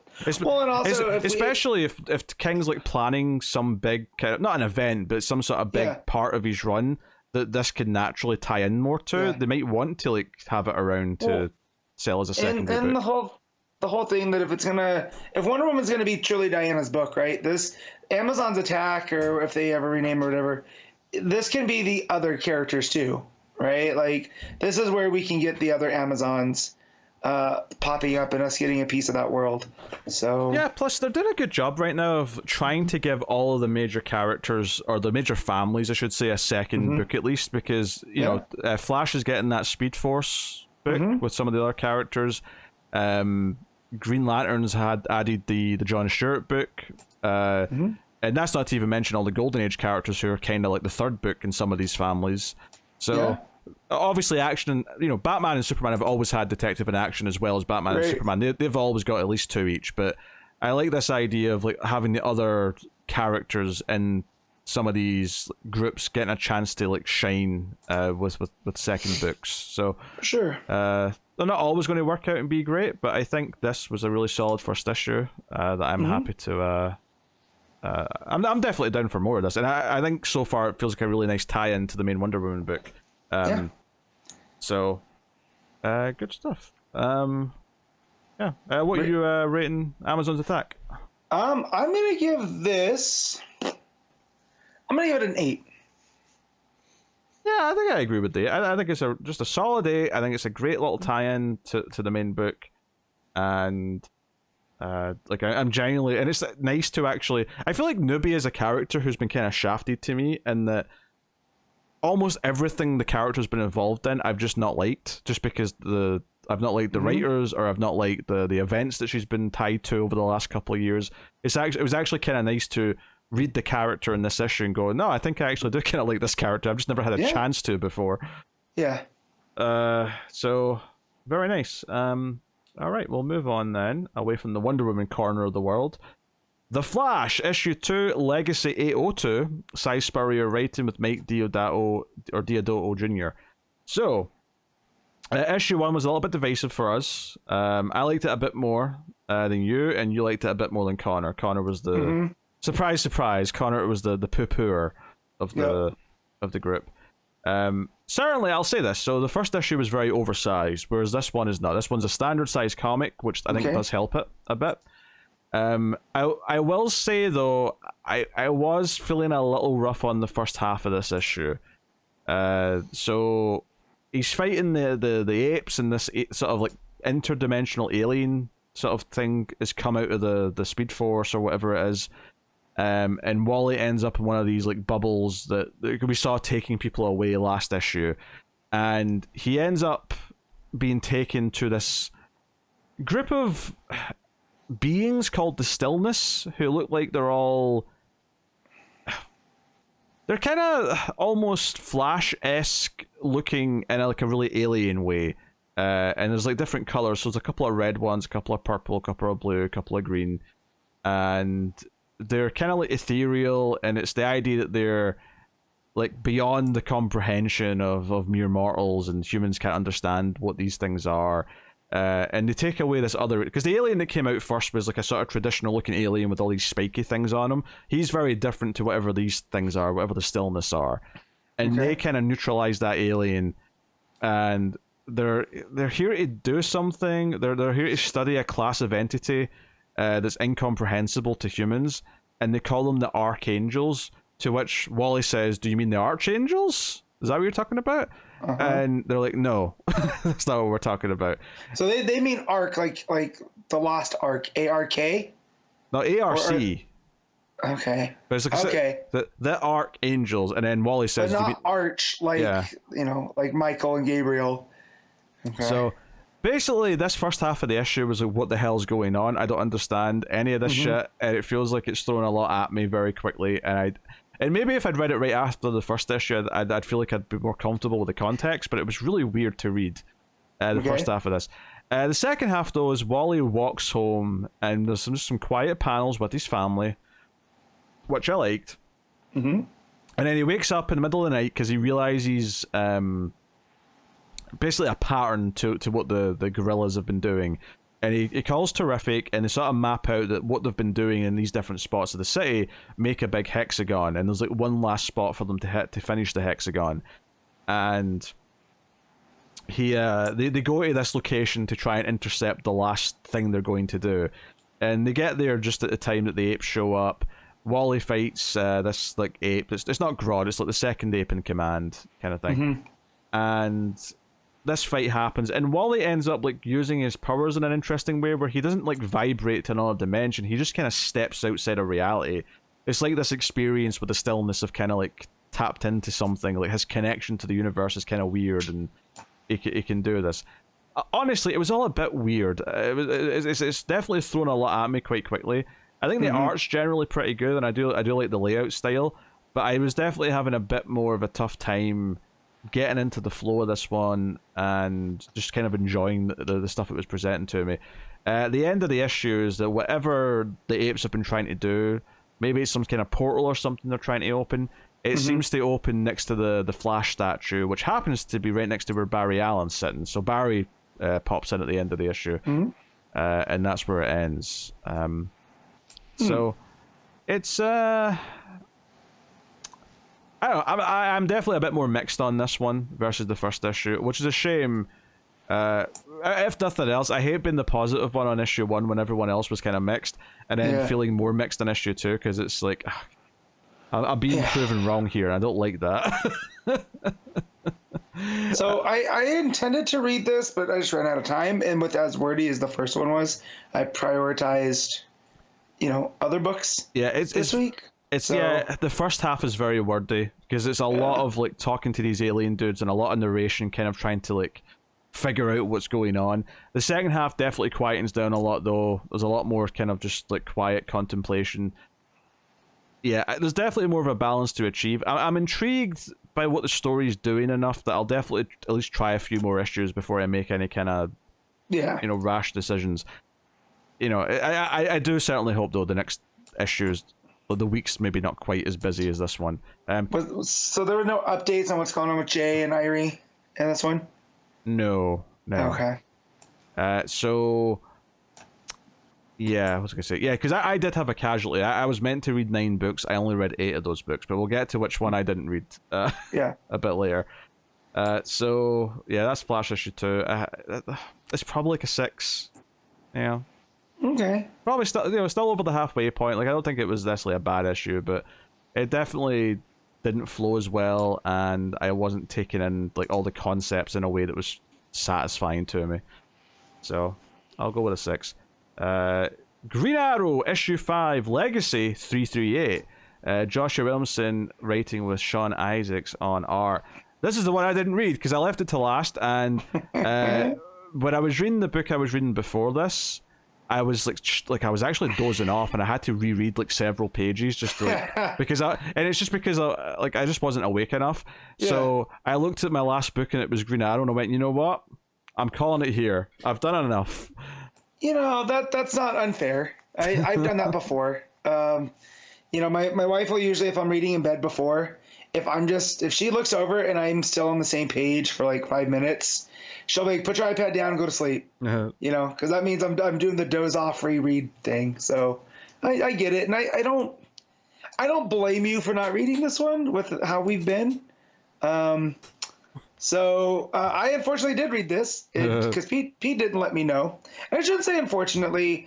I feel like we've used this as a an easy to beat up on book because we're not really enjoying what Williamson's doing. And this book has really been all over the place. But this one has art by 3 different artists.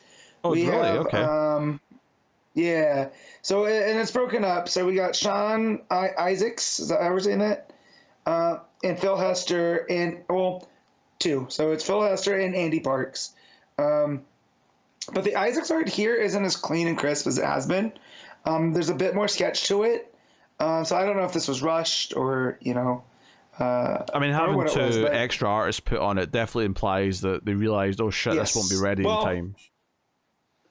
there's that, but the Phil Hester stuff, there's a story reason for that, and I'll get to there because that comes up at the end. So it kicks off at Legion headquarters with Brainiac reminding Connor and Shoes slash what was her name? Leon, that time travel is illegal, but Connor's like, it's my risk to take. I'm gonna go and find my dad. So if you remember how the last issue ended, it was like a Mad Max kind of world with Ollie, right? Kind of old man Ollie going on. He picks up our recent time Ollie as they're being chased by these what look like leftover Ninja Turtle villains, right? They're like these, I guess lizards and alligators. It looks like reptile kind of creatures on dirt bikes, chasing them in what looks like the old Aeromobile. And they're running out of road, but old man Ollie hits a button, and it ends up this old car ends up becoming like a hovercraft kind of jet. And he tells younger Ollie that, you should have figured this out a while ago. Arrows do fly. So, they look in the rearview mirror. They still have these mutants coming after him. Ollie uses one of his boxing glove arrows, to which old man is like, oh, man, I remember when I used to be soft. And Ollie mentions that he can see it in his eyes and just his whole demeanor that this is a version that's been through hell. So they end up in the Arrow Cave, and it very much looks like the Bat Cave. And the old man tells him to take it easy. And Ollie is like, so me losing my family sends me into this place. It can't be good. It cuts over to Cheshire and Roy, and they're yelling at each other over Leon. In that Cheshire says that she knew, right? Because she works for Waller. But she always held Roy responsible for the death of her daughter. And so she doesn't understand how she got older or where she came back from. But she was like, in our line of work, I don't ask too many questions. But I couldn't get close to her because I didn't want to, lose her again. To which Roy is like, well, wait, but you knew about her, but you didn't tell me. As they're squabbling, Canary whistles to, bring him in. But before Cheshire leaves, she says, whatever you do, don't go digging at Waller. So it cuts back to Wally in his Mad Max world, and all over this cave, there's like relics to his past, right? There's a picture of him holding Connor. There's his certificate to the Justice League. There's a picture of him with the Justice League with an arrow in himself, like someone has shot at it. There's Roy's bow. There's pictures of him and Roy that are broken. And last but not least, there's again, it's a complete ripoff of the Bat Cave. There's these glass cases with all of his family's costumes in it. And in the front is canaries. And older Wally's like, yeah, look, I'm telling you this to save you from becoming me. You cannot go see your family. Like, they are the reason this timeline happens. Of course, Ollie pushes back at it, and he tells him, he's like, well, look, the truth is, no matter how many times you resisted it, you were never meant to leave the island, right? You were meant to stay there and be miserable. You coming back into these people's life is what sends them back. So, just stay here, and we'll prevent this from ever happening. And older Wally says, come here, I found this wreckage, though. We can change things. And it's a time machine. And he tells our Ollie that he's the one that made the deal with Parallax and Amanda Waller to allow this all to happen, because he's going to go back in time and change things so Ollie never becomes the Green Arrow that we know, because he can't be with his family ever again. As he tells him that, like, we're going to go put you back and you're not going to be with the family, old Ollie gets hit with an arrow to the eye. And Ollie goes, man, you know what? Here's the funny thing about that island, right? Everyone builds it up as this trauma for me, but anytime I needed quiet, I would go back there. I just wouldn't tell anybody. So clearly you're not me. Who are you? And then this is where old Ollie, his eyes light up like a Terminator, right? And the arrow that's sticking out is showing like like cables and stuff instead of blood and all that type of head trauma stuff.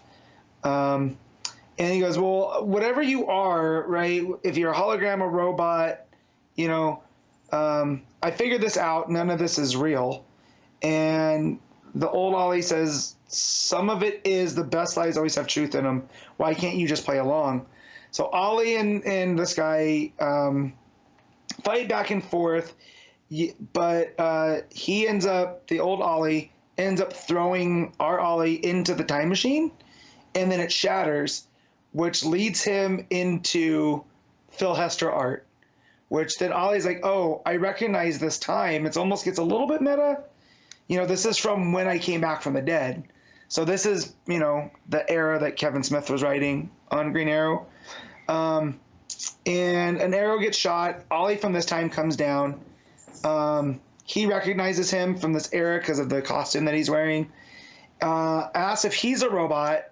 And if it's not him, what about these ones? And it's all Ollies from different eras, right?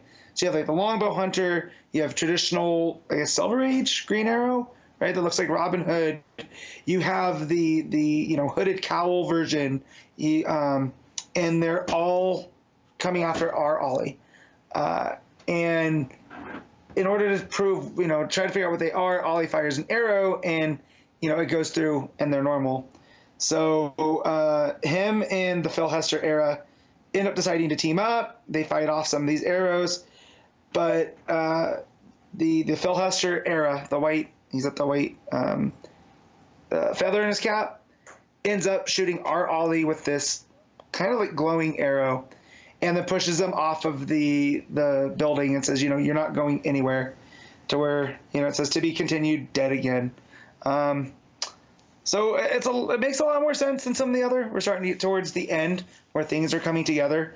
So whoever is behind this era of Ollie separating the family, it's all done with the intent of making Ollie miserable. So it tells me it's somebody that's close to him. And that somehow it's Marilyn. I'll just guess. Right. Or it's Malcolm Shadow. Marilyn. Right. But it's someone with enough that was able to mess with the timelines and alter things and, act as Ollie to make these deals with Parallax and Amanda Waller, in order to make this reality that never existed.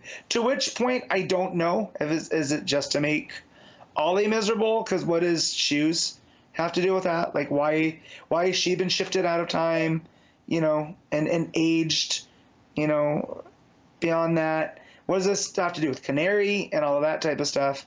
So, not a terrible issue, but not a great one. The Phil Hester art really kicks in, but I'm a fan of that style, right? It's got the heavy line work, very, very chunky and pulpy in the style. So we got to that from the Izaakse art that was not bad, but definitely rougher than it has been. But yeah, I'll give this a 6.5. Okay. Mm-hmm. The Penguin, issue 3, Tom King writing with Rafael De La Torre, on the art. So this, we had the first issue where Penguin loses his ship and gets recruited to work for Agent Lady to go back into Gotham.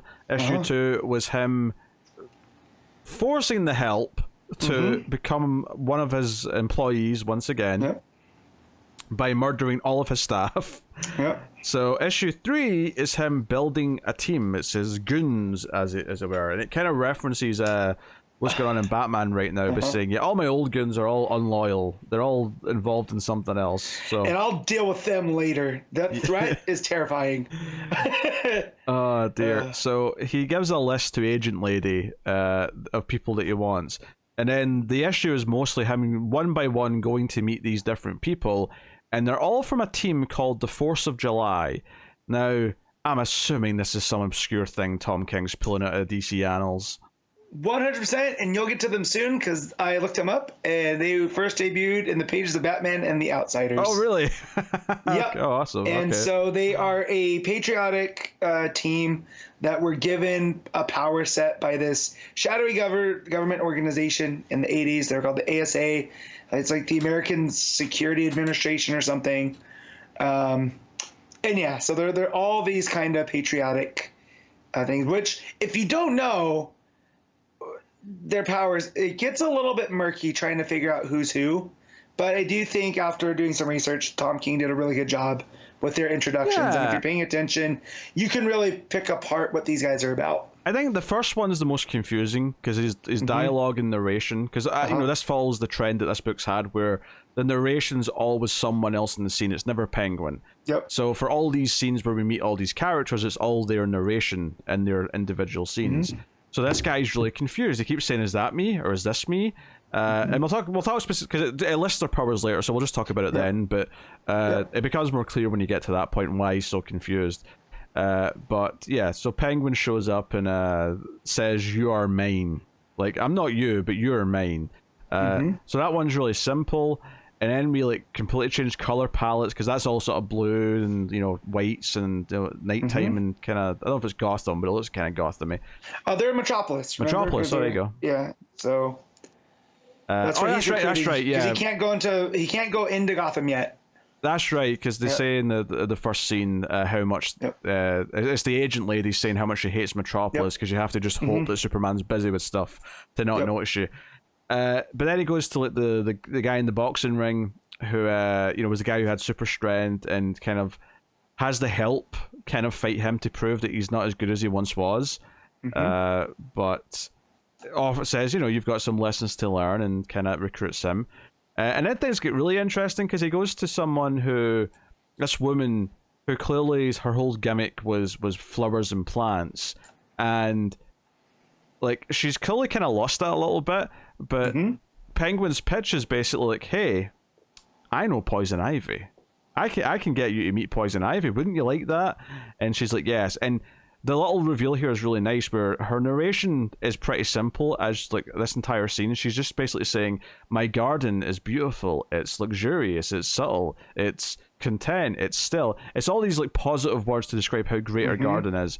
And then when you get the reveal when she goes outside, it's all dead. It's all just rotted. Nothing. Yeah, it's like it's just grass. It's barren. Like there's no garden. So clearly she's looking to tie back her powers, maybe, right? Poison Ivy could bring some life into this. Yes, this for yard, sure. Shall we say? And then we get the drunk, this woman at a bar who just wants to keep drinking, who's cynical. And this one really made me laugh because ultimately, Penguin's basically offering them all something that they need, right? And at the end of this scene, he's basically just trying to talk to her, and eventually she just turns and says, "I want money. Have you got lots of money, Cobblepot?" And he's like, "Yeah, I do." And okay, that's it. All right, that was easy. That one was really simple. She was Lady Liberty of it, right? Yeah. Well, we'll get to who they all are because there's the list towards the end. But the final one is this guy who comes home, and Penguin's got his sister tied up. The Help's pointing a gun at her head, and Penguin explains that he was the tough one because he's the only one who doesn't really need anything.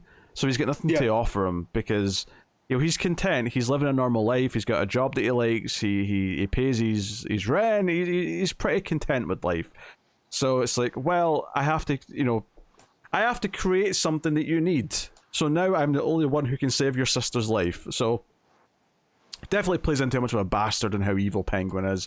I enjoyed this. Like, I think I enjoyed all these scenes that was introducing these characters. I think I enjoyed each one more than the last because as we were going, they felt like they were getting more and more interesting and more specific as we went. So obviously this guy agrees because he doesn't want his sister to be killed. Yeah. And Penguin just smiles an evil smile and says, "Let's get started."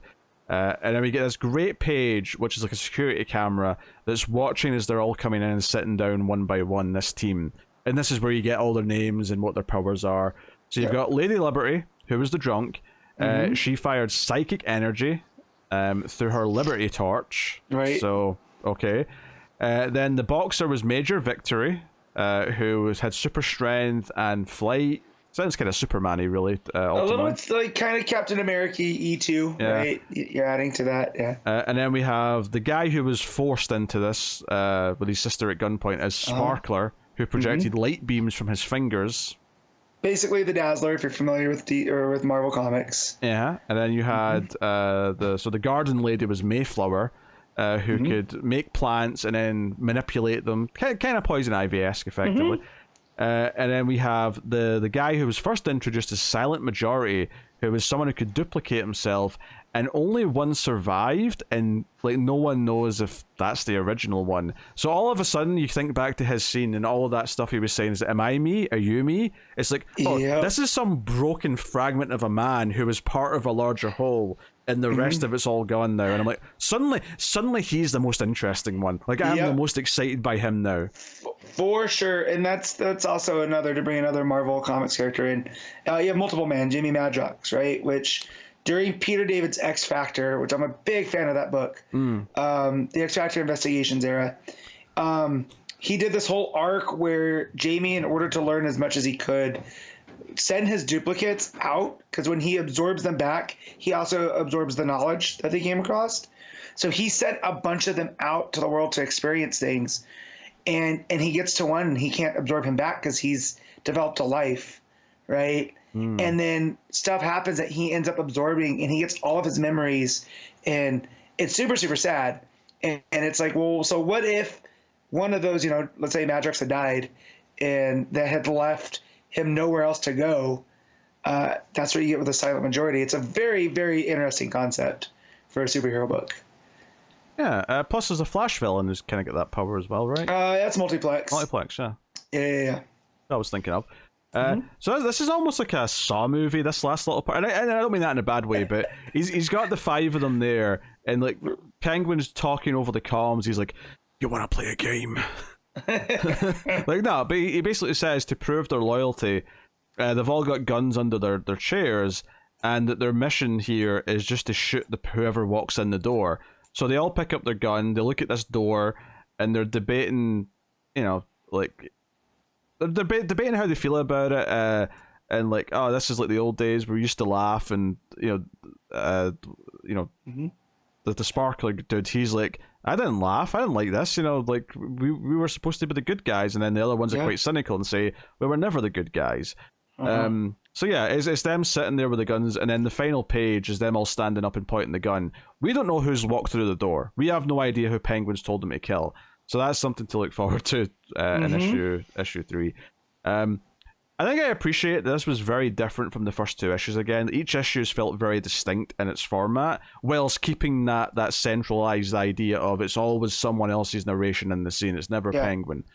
But this had to introduce 5 characters, and I think it did a pretty compelling job of doing that by the end, and then left us on this cliffhanger. So I think overall as an issue, it's really strong again. Yeah.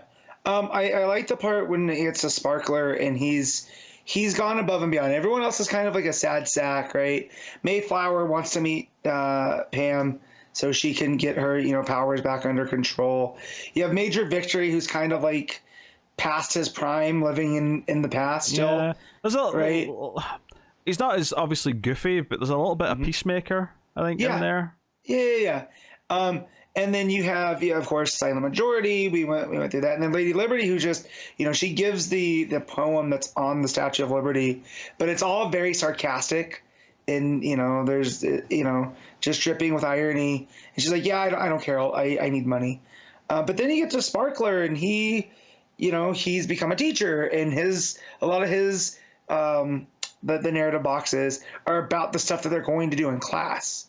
Right. And then they introduce the idea that, Cobblepot tells him, he's like, yeah, but there's nothing that I could use against you. Right. There's nothing that you want from me. So I had to go and take something from you so you could want it back. Yeah, that's why he's because everyone else's narration is basically feeding into what they're missing in their life. Whereas he's just thinking about what he's going to do in class with his kids because he likes it. He finds it fulfilling. Right. So that's all he's thinking about. And the fact that Oswald took his sister and basically forces him to do this for her life and stuff, it really just drives into the ruthlessness that it's almost as if they reawakened the monster that is Penguin, right? He was out living his life, retired, and then they pulled him back in, and he has to remind everybody who he is. You know, it's very monstrous, and King is very good at showing that balance, because, like, again, all the narration is from other people. We never know what the Penguin's actually thinking, you know? So it's all very good. And then adding this obscure team that, of course, I could do research on. Always a fan of that, right? Yeah, it's fun learning about weird characters and teams like this. Now, a very intriguing issue, I thought. The book's been really good so far. Yeah, good stuff. The art, which we've not really mentioned too much, is very, very good. It's got that moodiness to it. It feels kind of like we're in a bleak world, which kind of fits, the Penguin's dark underbelly of society kind of thing. I think that stuff's really good. All these characters are very flawed in some way. Either they're depressed, they've got a fragmented mind, or they're a drunk, or they're whatever. But they all have these kind of darkness to their stories. Except Sparkler, who also has a dark scene, but it's not because of his life. It's because of what Penguin does to it. Yeah. He's invaded it. So, all very good. The expressions in the faces are really good. Particularly Penguin, who, when he's getting his way and he's like giving that creepy smile, is very, very effective. So. Yep. Very much so. Yeah. So, what you rating Penguin issue 3? I'm giving this an 8.5. Yeah, I agree with that. 8.5 is exactly what I had in my mind. I think, issues 2 and 3 have been great, but neither one has been as almost perfect as issue 1 was, which was like this astonishing start to the series. But excellent stuff all the same. So, very good. All right. Alan Scott, Green Lantern, issue 1, Tim Sheridan writing with CIan Tormey on the art. So, this is the third of these Golden Age character minis/ongoings. They're a bit vague again as to whether or not these are ongoings or minis, but I was very excited by this. I thought it would be a really cool thing to get more about Alan Scott, and they are doing some of the origin stuff here, seemingly, with telling these stories via sort of flashbacks. And basically, in 1941, he's being blackmailed by Hoover because he's got photos of Alan with a man from his time in the Navy, and he's using that to get him to do what he wants, which is basically just to like, hey, go play nice and be part of the JSA and do like PR and stuff like that. Don't be this loner off doing your own thing. And it's holding this against him. So it's bringing in this, this thing that's been a relatively new creation, which is that Alan Scott's this gay man, which is a really interesting spin on the character, especially the time period that he's typically in. It's a very unwelcoming time period, shall we say, for that type of character.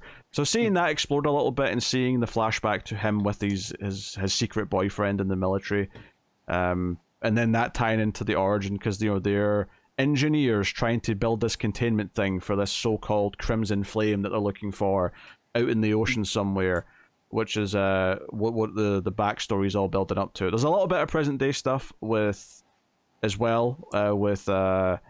Alan getting involved in this tragedy where he ultimately finds this guy appears again, and everyone else around him seems to think that there's another Green Lantern, because they all think he was already at the scene. They say, hey, you were already here 2 minutes ago, and he's like, no, I wasn't, I just got here. So that's kind of an interesting little thing, and that intercuts with them trying to contain this crimson mist in the past, and as soon as they do it, though, it's like it has a mind of its own. It gets angry and it starts to capsize the ship, so Alan's trying to like let it back out again to sort of free it, and it captures his boyfriend, and that's kind of like the cliffhanger of that part, is him getting dragged away. And then there's a wild thing at the end of the issue where it turns out in the very present day, whoever present that is, it's Alan Scott in Arkham being strapped to a bed and getting electrode treatment. Yeah.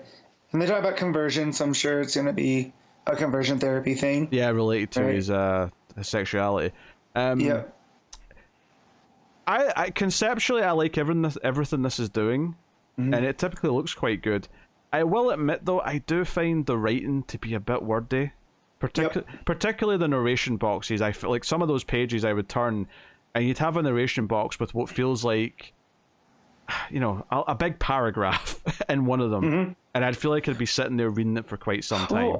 And it's doing a lot in a small amount of space, right? There's almost four different things going on at one time, where they also refer you back to one of the Pride specials where the Crimson Flame stuff came from, which is fine. Like, you know, it's just but like that teased the story, and this is fleshing it out. Like, that's fine, right, and that's all fine. Just I almost just wish we could have just gotten a chunk of the stuff in the past, and then play up more towards this. You know, him realizing about the stuff coming back to haunt him more towards the back. But I really like him being in the engineers, right? And it was almost his kind of first superhero mission, going and dealing with this Crimson Flame, you know, because he got recruited into it, and it's based off of his character of, you know, not character in that way, but like his moral character, that he's smart. Because when it goes back to him and his boyfriend at the time, his boyfriend was like a baseball player that won a national championship, and he goes, "Oh, I would talk baseball with you, but you're going to turn everything into like geometry," you know. So we get a vibe of who Alan Scott is. Yeah, and he's very scared of being caught with him. He keeps saying, "Don't do anything in public that would be suspicious," and things like that. And Alan's not wrong, because that's the picture that they take together, right? That's the picture that J. Edgar Hoover uses to blackmail him into doing what he wants to, right? Which I'm also a little bit confused why Alan doesn't want to work with the JSA, right? Because he's being blackmailed into working with them by Hoover.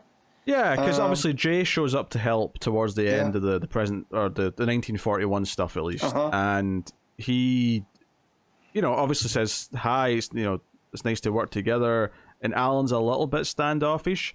The big thing here, though, is that there was this red energy in the sky, and when Alan goes up to deal with it, he finds this unconscious man on the roof that it seemed to have been coming from, and then it's implied at the end. When he looks down and properly looks at him, he gets this shocked look in his face and says, "I hadn't looked at his face properly before. I know him." And I think the implication is that this is his boyfriend from the military time. It's Johnny, right? Yeah. Which is an interesting twist, and I like the idea of building up to how, like, whether or not the backstory does build up to how he gets the green flame. Right. Because, you know, we're talking about a crimson flame. It's not hard to imagine that it's going to end up tying into where his powers come from. And he also hints about the train incident, which we know that's where the Green Lantern came from, right? Like, the reason he got recruited into this mission is something that he had done on a train in between Gotham and DC and stuff. So, like, we are hinting at this type of stuff to his origin, you know. But I'm also wondering if this ties into the whole Red Lantern, the Golden Age era, right, with the Soviet guy. Yeah, I could see that. Yeah, because they even mentioned being in like the edge of Soviet waters when they're on the boat. So yeah, I think they're intentionally bringing that up to make you think, oh, hey, keep in mind we're in that time period. We're talking about Soviets. And the color red, obviously, we associate with them. Yeah, I think this is so. I think the Jay Garrick book, I think, you know, I felt really good about. I think the Sandman book, I liked the story. Obviously, was mixed on the art. I think this is one where I like the concepts. I think the art's solid, not blowing me away, but, you know, I enjoy it well enough. It's not turning me away from it. But the writing style and how big some of those speech bubbles and narration boxes are, it just feels a bit clunky in places where there's more concise ways to maybe get these points across that just feel like it felt like a bit of an anchor around the book as I was reading it, which is a bit of a shame. I was hoping to love this a bit more than I did. Yeah. So. Yeah, I agree. Like, I like it. It did get bogged down by a lot of the narration, and I feel like, again, it's trying to do a lot in this small amount. I feel like it should have been paced a little bit better, because I like a lot of the content of it. You know, his life as a gay guy in the 40s, right? Like, them talking about that it's a sin and that it's against the law and all this other stuff. You know, it really does make him an outlaw for being who he is, and it has nothing to do with him being a superhero. Yeah, and it is interesting as well that Alan, he doesn't just say that other people call it a sin. He says it's a sin. Yeah. He himself calls it a sin. So that dichotomy of, like, his beliefs that he's grown up with, and that also this life that he's leading and how he feels about people is an interesting thing to explore. So, well, and we know he ends up having children, right? Yeah, like, he ends up. So he tries to hide it, for longer. So maybe that's where we're going with the conversion, right? Where he tries to repress this part of himself. Yeah, for the worse. Possibly, I think this story deserves to be told, and it absolutely has a place. But to be fair, I think I've only tried things that Tim Sheridan's written before, and I've never stuck with them. I don't think I've ever liked his writing style, sadly. Yeah. So this might just be a case where I just don't like the creator on it, and there's not much I can do about it. Yeah. Yeah, because again, there is a way to do this, and I just feel like it's a little bit clunky on delivery. But I'm still going to keep checking this out because I need to see where this goes. The Crimson Flame and that last page specifically, because the fact that he's in Arkham. It's not just any, mental hospital, right? Yeah. I think I said that when I brought up the. No, you did, but just the point that it being Arkham and what we associate with Arkham, so. Yeah, it is quite sinister to think that Arkham used to do conversion therapy. It's like not that we think of Arkham as this great, moral place or anything, but it is really an extra layer to go. No, it used to straight up do conversion therapy. Yeah. Back when being gay was just straight up illegal. So, very interesting to see. I'm kind of interested in seeing where the story goes, but at the same time, it was definitely one of the weaker things I think I read this week. Yeah, I'll agree with that sentiment. Yeah. What are you rating Alan Scott Green Lantern? I'm going to give this a 7. Yeah. I think I'll go... I think I'm in more 6 territory. I think... Okay. I wish I liked it more, but I think it's a 6 for me. So, that is Alan Scott Green Lantern. Power Girl, issue 2. Leah Williams writing with Eduardo Pansica on the art. You read this, Matt, so... I did. So the last issue ended with that guy, I think his name is Amalak, the space pirate, being, them teasing that he's going to be a constant thorn in the side for Power Girl. This issue starts with Paige now, working for the Daily Planet for Lois. And so this was on me having a misunderstanding of her Dr. Paige Stetler, right? I thought that they were going to, she was going to be this tech person, working on that side. That's what she has her doctorate in and living with Omen and stuff. Turns out she's like a reporter that reports on tech for the Daily Planet. So it's a little bit wonky with what they're doing here with the whole idea of her being a doctor, but also writing this article and her having, realizing that she's not Lois or Clark. Therefore, she has to work extra hard on writing. So it opens with her at the Daily Planet talking with one of the interns who is completely intimidated, but not in the scary way. Just oh, you're Dr. Paige Stetler, and I'm an intern, and I want to help. And, her trying to find this line of I want to do good for the intern, but I don't want to use the intern too much. And Paige gets called into Lois's office, and it's hey, we need to figure out what's going on, with those space pirates and the benefit that you're at, but also Clark wants to know how come you haven't investigated this thing in the Bahamas yet. And Paige tells her, I am trying to live my life, right? And I have to do things at my own pace. And Lois is all right, yeah, that's fine, but not that Clark would be disappointed, but this is something that with Blue Earth going on, the last thing that we need to do is this Kryptonian-based virus taking over people. So if you could get a step on it, that would be great. The piece that Amalak had stolen from Kara from the Benefit ends up taking him over, and it's almost like this weird Brainiac thing where it looks like a organic piece, but it ends up jumping into him and completely taking him over, kind of Starro style, without being on his face. And so he decides he's going to come back to Earth and deal with Paige herself. Paige heads to the old Fortress of Solitude. Well, it's the new old Fortress of Solitude. That Clark had when Bendis was writing him, right? We got out of the Arctic on the Bermuda Triangle. Yep, into the Bahamas, right? To start investigating this, and she starts having flashbacks to the symbiote ship, and she's worried that all of those false memories are just that, they are false, and she's still having this issue with who she is, regardless of her relationship with Omen and Streaky. And earlier on in the book, we see their roommate life, and her saying that Streaky only likes her because she feeds him. And Owen's like, well, that's not entirely true, but kind of true. He is kind of his own type of person, and or his own type of cat, right? Like there's something about him that is special. And so when Paige gets to the Fortress of Solitude, she sees all of the zoo that was there, and there's this old alien lion creature. And the robot there, I think it's a Helix, is telling her yeah, he really is the last of his kind, and he's aging out, so when he dies, that's it. We're just trying to make it comfortable for him. And Paige looks at him and sees his actions, like, oh yeah, I know someone just like that, right? So they're tying her affinity for Streaky with this creature. So I'm sure she's gonna befriend this creature over time, and when it dies, it's gonna be super, super sad. But as she's in the fortress, Amalak shows up to attack, and they end up having a fight.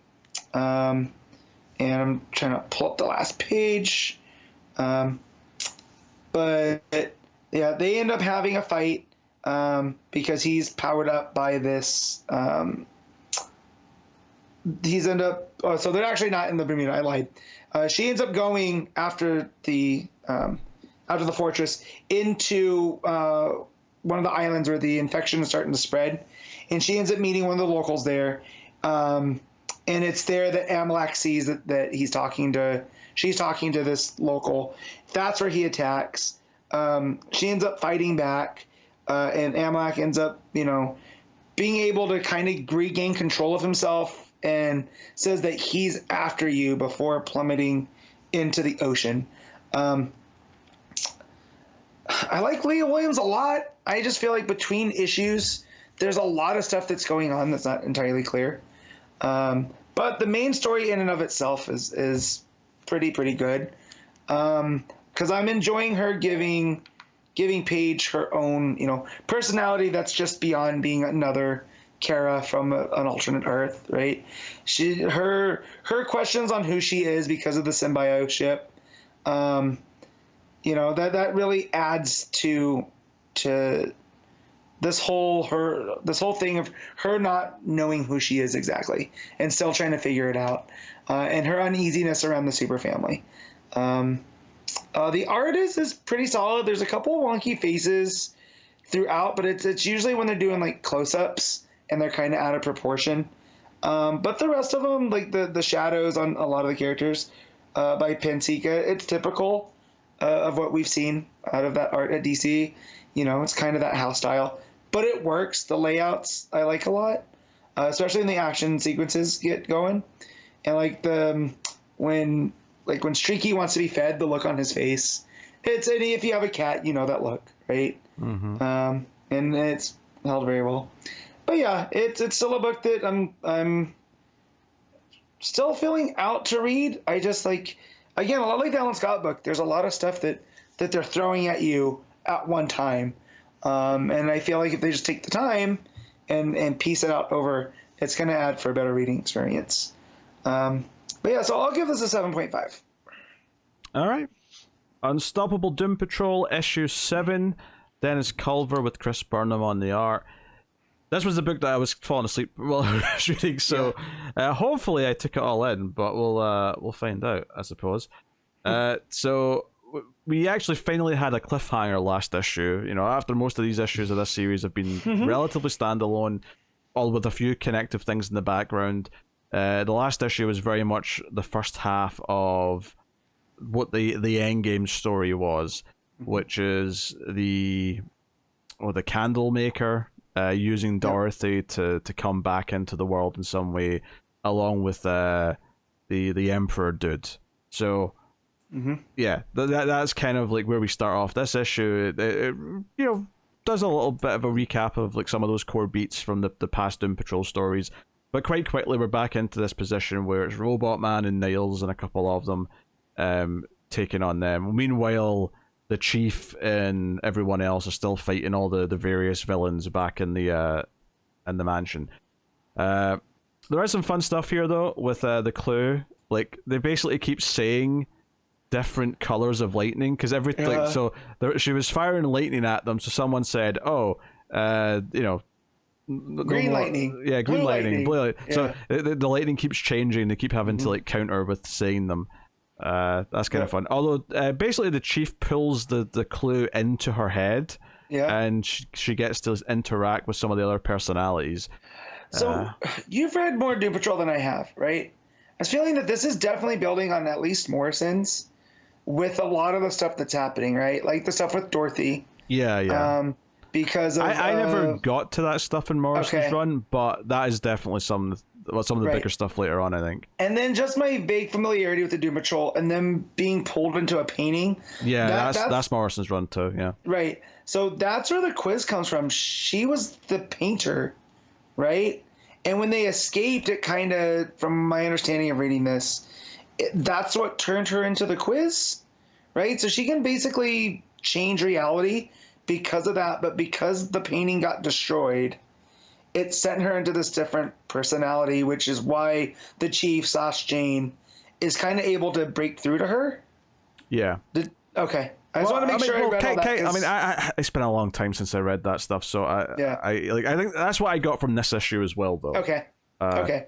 I just want to make sure that's what I was reading, because they're throwing a lot of stuff here that is kind of, not that it's necessary to read the Doom Patrol, but they are playing off of that kind of being familiar enough with these characters. I think, you know, I said last time that I think issue 6 was probably the weakest issue of the book so far, just because there was so much going on and so much of it was fighting. Yep. And I think that extends somewhat to this issue as well, is that I think these last two issues, despite the fact that they're the big ending, it's probably the two that I've enjoyed the least, just because it is a lot more going on and less individual focus to really building some core ideas up that gets to pay off.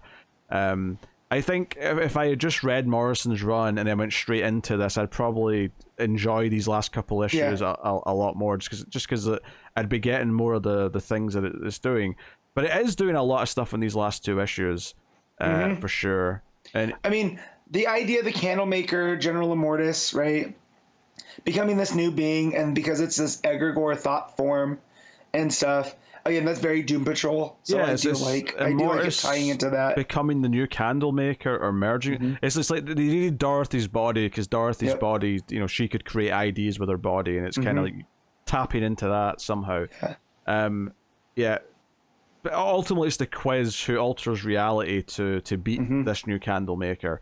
And then Peacemaker with his giant mech comes in with you know, the rest of Amanda Waller's goons, and they basically, there's just another, and this felt really like we didn't really need this part, like this extra action scene for a few pages where they take down the big mech.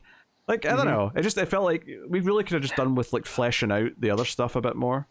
Yeah, taking more time, because you have Negative Man jumping around with Mento, right? And I wish we could have gotten more with that to kind of explain, you know, the reason that Mento's in this tank is because he had pushed too far, right? And he didn't want to do it again. So this was kind of like his barrier. And I wish we would have had more time with that instead of speeding through it. That said, I do like the team up of Beast Girl and what's his name? Degenerate, right? Where he is like, oh, do that thing that you did to me again, where you just unleash everything. You know, the thing that I never told you to do, so you can go fight these mechs. I do like that, because their relationship over the last, you know, bunch of issues has been nice. Like, I will say, at the end of that scene, though, it does say, playing Black Box, the Doom Patrol will return. And I was happy to see that. That makes me excited that there's maybe plans for more with this creative team. Because I have really liked this series. I think the first 5 issues, I kind of loved them low-key. And it's just these last two, it felt like they were trying to stuff in so much that by not doing the typical arc thing where they were setting them all up a bit more, you know, as a focus throughout the book. It did mean that these last 2 issues felt a bit overstuffed and rushed, and I just wish that if we do get more, hopefully whatever their end game is that they're planning will get a bit more breathing room in whatever form it takes. But I still enjoyed these last 2 issues. I just don't think that they were as strong as all those 5 mostly standalone issues that felt a lot more, just well paced, room to breathe, not overstuffed. Just because we spent so much time with but also that sweet mix of the that sense of like fun but also tragedy and heart that the Doom Patrol tend to bring. It's a really nice balance. Like I think those first 5 issues did a really good job of having that in good amounts. Well, I was gonna say too, the stuff with Velvet and the amount of time that we got for that to be, the Peacemaker story and the Waller stuff to be kind of tacked on here at the end when we had spent so much time, not trusting all of that. It was just a little bit weird of a choice to do the Candlemaker ending, instead of teasing that for later. There's an epilogue though, because the Candlemaker, in another space between the universes, what they're calling the Bleed, that's where they end up, this new Candlemaker. And when they land, they encounter the Batwoman who laughs. I groaned. Also, they're on Danny the Street, right? It looked like Danny the Street to me, yeah. Yeah. Okay. So we did, which by the way, this Batwoman who laughs has like an infinity gauntlet on her hand. I just want to point that out. So we did see this character before, right? That was it was earlier in this run. Was it in Doom Patrol? I don't know. That's what I was asking. What book was it in? Yeah. Where did we see Batman Who Laughs before? I'll look, because I remember seeing her. Yeah, I remember her showing up. Was it? It wasn't the 1 Minute War, was it? It wasn't in Flash. No, that was a different character. No, it might have been in the Infinite Crisis stuff. It's loading. Yeah, just what our first appearance is, basically. It was Justice League Incarnate. So it was the JLI. That's interesting. They're bringing her in here, which I agree. I'm not thrilled at the prospect of more of this character. We don't need more Batwoman Who Laughs, but well, I guess we'll see what they do with it. I mean, the fact that she's in the Bleed, that lines up with the Justice League Incarnate stuff, right? It's the place between. It's kind of a blind spot, and I guess if we're gonna deal with like evil thought form type stuff, Doom Patrol is a proper. I just like if we're getting more Doom Patrol from this team, and I hope we do. Like I might be a little bummed out if we're going to make the main villain of it the Batwoman Who Laughs. I would be okay with it as soon as the Batwoman Who Laughs shows up, Cliff just punches her out and that's it. It's one of those type moments. I'd be okay with that because I feel like they're playing with our expectations here. So. I think it's a fine enough issue. I liked a lot of individual moments, but it's definitely not as good as the first 5 issues by any means. All right, what are you rating Unstoppable Doom Patrol, Matt? I'm gonna give this a 7. I think it's probably about a 6.5 for me this issue. Okay. So there you go. Tales of the Titans issue 4. Andrew Constant writing with Ted Brandt on art. And this apparently might be leading into the Beast World stuff, Matt. That's what they want you to think, but they're very wrong. I knew it was a lie. Yeah. I knew it. So, and it's not bad, though. I just, going into it, it is a good Beast Boy story, and it deals with, the trauma that he got during Dark Crisis of being shot by Slade. And in here, there is, the angel on the shoulder, devil on the shoulder meme, right? Not meme, but idea that we get in media.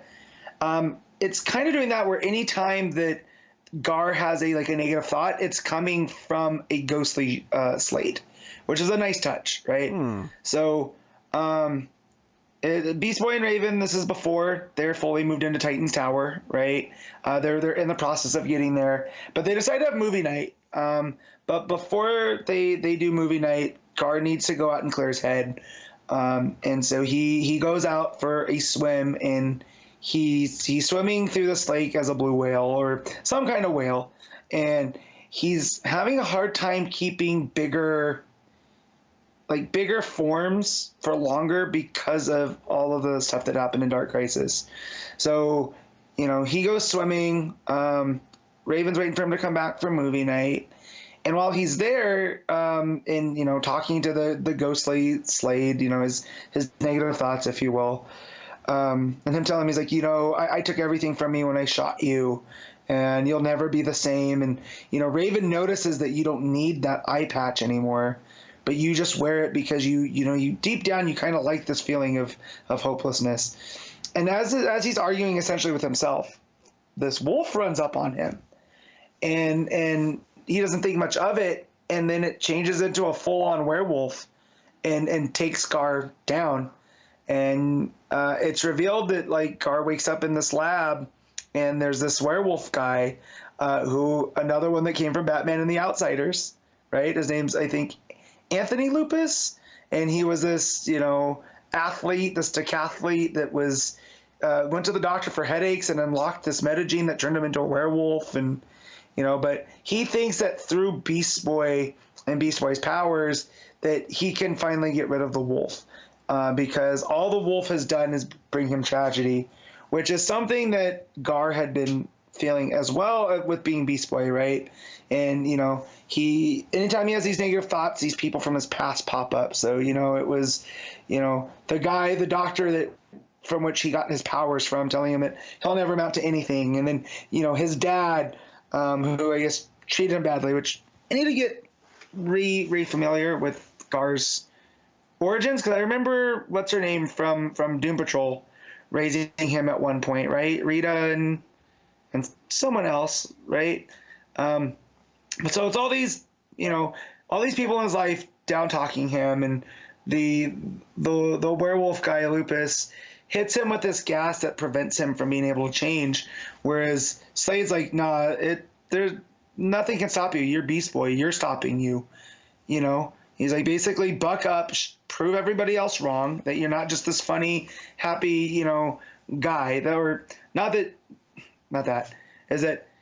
Prove that you're not this hopeless person, that you are Beast Boy, that you are more powerful than you give yourself credit for, And so he eventually, transforms and ends up taking out the werewolf. And that's where you get a lot of the tragedy that has become with the werewolf, is that, he changed and killed his niece when he was looking for a cure. So he's trying to get rid of it. But as Beast Boy's fighting this werewolf, it's made clear that the wolf is kind of more in control than the guy. And it takes on this like massive, horrific wolf form. And that's eventually who Beast Boy has to fight. So by the end of the night, right, he gets back home and Raven's like, oh, I was getting worried about you. You are who, you're still who I love. And he's like, yeah, but something's not sitting well with me about this Lupus guy. Like, he didn't have to do a lot of the stuff he did, and he still deserves a chance at, redemption.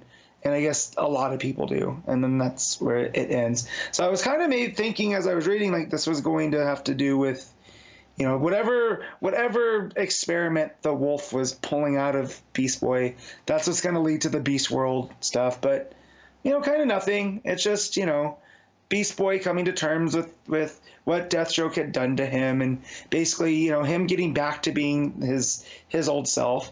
And giving Andrew Constant some credit for characterization, is this very much feels like the Beast Boy that we got in the Power Girl special, that went to them for the therapy, and almost as a bridge to the Beast Boy that we're getting in Tom Taylor's Titans, to where I can very much see after this issue why Beast Boy wants to go back to Borneo, right, and replant those forests.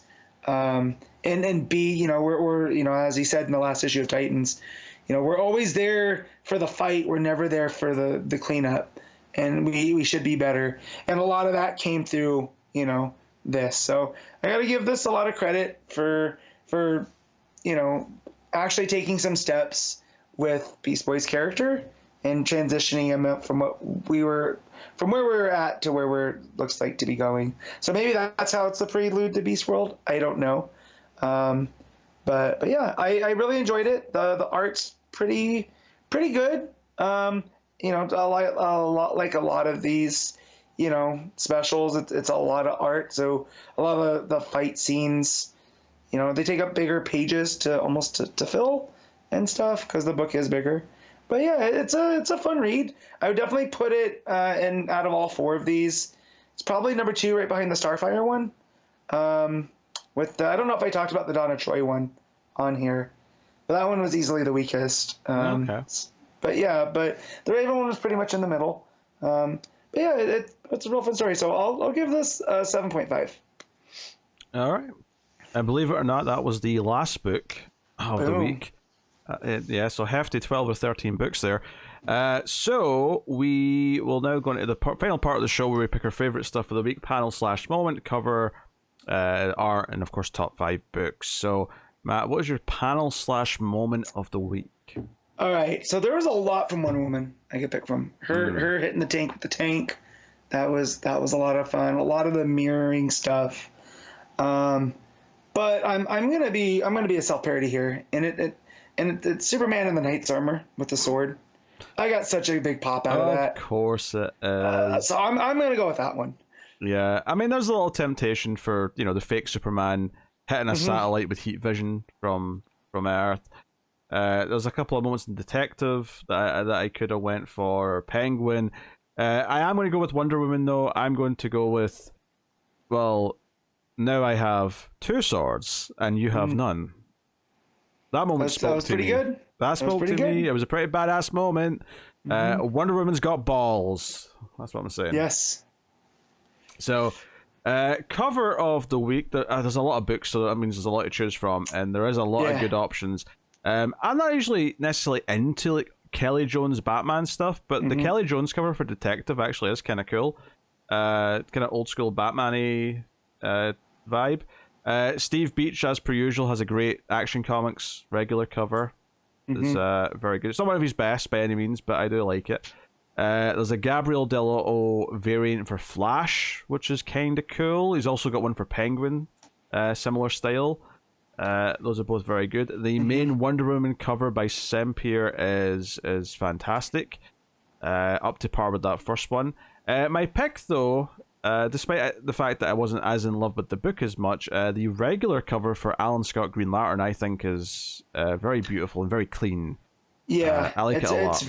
It's very much. It reminds me of what like the Golden Age was. Like you said, clean. It's got the the color scheme there, like the purples and the greens really bounce off of each other. Yeah, and just the fact that it's not a white blank space at the back, it's more of a cream color. Yeah, just kind of makes it feel just a little bit more character. I don't know, just it's really nice overall. So that's my pick of the week. All right, so a lot of the ones that you mentioned, but I also want to mention there is a Alvarez Bueno variant for Wonder Woman that's got her in a black background with the lasso wrapping around her. That looks very, very, very cool. There's also an Amazon's Attack Mary Marvel that's got her with lightning and almost like a galaxy kind of behind her. Oh, it looks really cool. She's got a sword and a actually, there's a cover for Action that like I almost really like, but there's just something about the face that's a bit too AI looking. It's a Supergirl cover. Like it looks good mostly, but the face is just like a little bit too that just too much of a fake quality to it that I don't quite like. So, so I was gonna mention that one too, but then I clicked on it and I was like, in the thumbnail it looked okay. Yeah, the thumbnail looked good, but then when you see it bigger, you're like, maybe not. But similar. There's a Doom Patrol variant as well, which looked very good, except Rita's face at the top kind of let it down, but otherwise it looked really nice. Yeah. Anyway. But yeah, this Mary Marvel one is Megan Hetrick. I like that one a lot. But mine's gonna be the Jorge Jimenez Action Comics cover. Sure. In fact, it is one of my favorite Superman covers in a long time. It's got Lois and Clark flying up, and it's just Jimenez goodness up against the moon. And it's got, they're kind of not bathed in the red, right? But they're up against the Superman's red cape. It's just a fantastic cover. Sure. All right, top 5 books of the week, man. Actually, no. Sorry. We gotta do art. Best artist of the week. Sorry, first. Yeah. Yep. Burnham for Doom Patrol shouts. I'm trying to think who else. Penguin. I forget that artist name off the top of my head. That one was good. Rafael de Latorre. That guy. But it's gonna be Wonder Woman. It's gonna be Sempere. It's, you know. Like Francavilla might have taken it. Like, But that wonky face. that one wonky face is making me go, you know what? No, Wonder Woman was perfect. It was perfect. There was a lot of art this week that I really liked, but yeah, I think I have to give it to Sempere as well. Not just because the art itself looks fantastic, but the constant theme of how it was bouncing between the flashback and the present day stuff in unison, the way it merged those at times, like all of it was just perfect. It was pretty much flawless as far as art goes. So that's my pick. All right, top 5 books of the week, Matt. On you go. All right, number 1's gonna be Wonder Woman. 2 is Action Comics. 3 is Detective Comics. 4 is Penguin, and 5 is, let's go. 5 is Amazon's Attack. Yeah, my number 1 is Wonder Woman. My number 2 is... I'm actually a little conflicted between 2 here. I'll go Penguin for number 2, and then 3 is Detective, 4 is Action, and then I will agree that 5 is Amazon's Attack. But yeah, pretty strong week overall, even though there was a few books that I gave kind of 6s and 7s to. A lot of good stuff there too, so...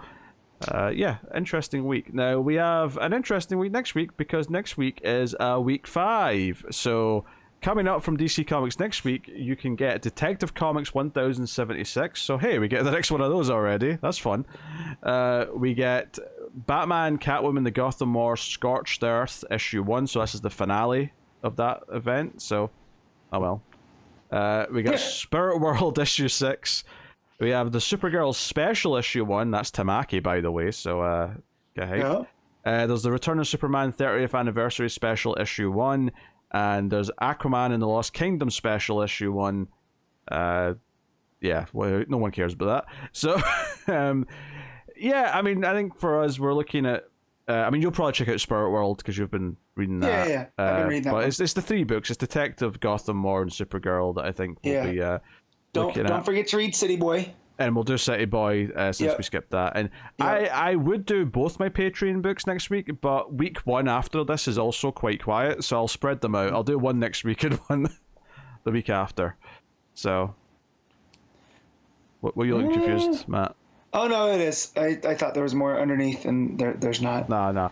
I have 3 books next week and then 3 books on week 1 of November. So...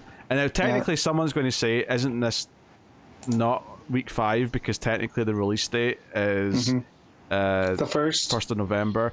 But no, from a calendar perspective and the release schedule, it's week 5 of October. I know technically it's November, but it's the week 5.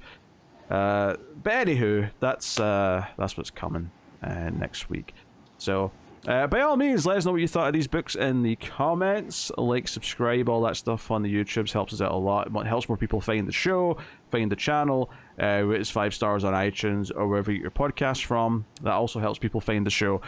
But otherwise, though, the main thing you can do is go to patreon.com/MailFuzzTV and support over there for a little bit of money. $5 and up, you get early access to the show whenever it's ready and out the oven on the Saturday night, which could be various times depending on how long we record and so on, but you'll get it. It'll be the very least there for you when you wake up on Sunday. You get a little bit earlier than everyone else.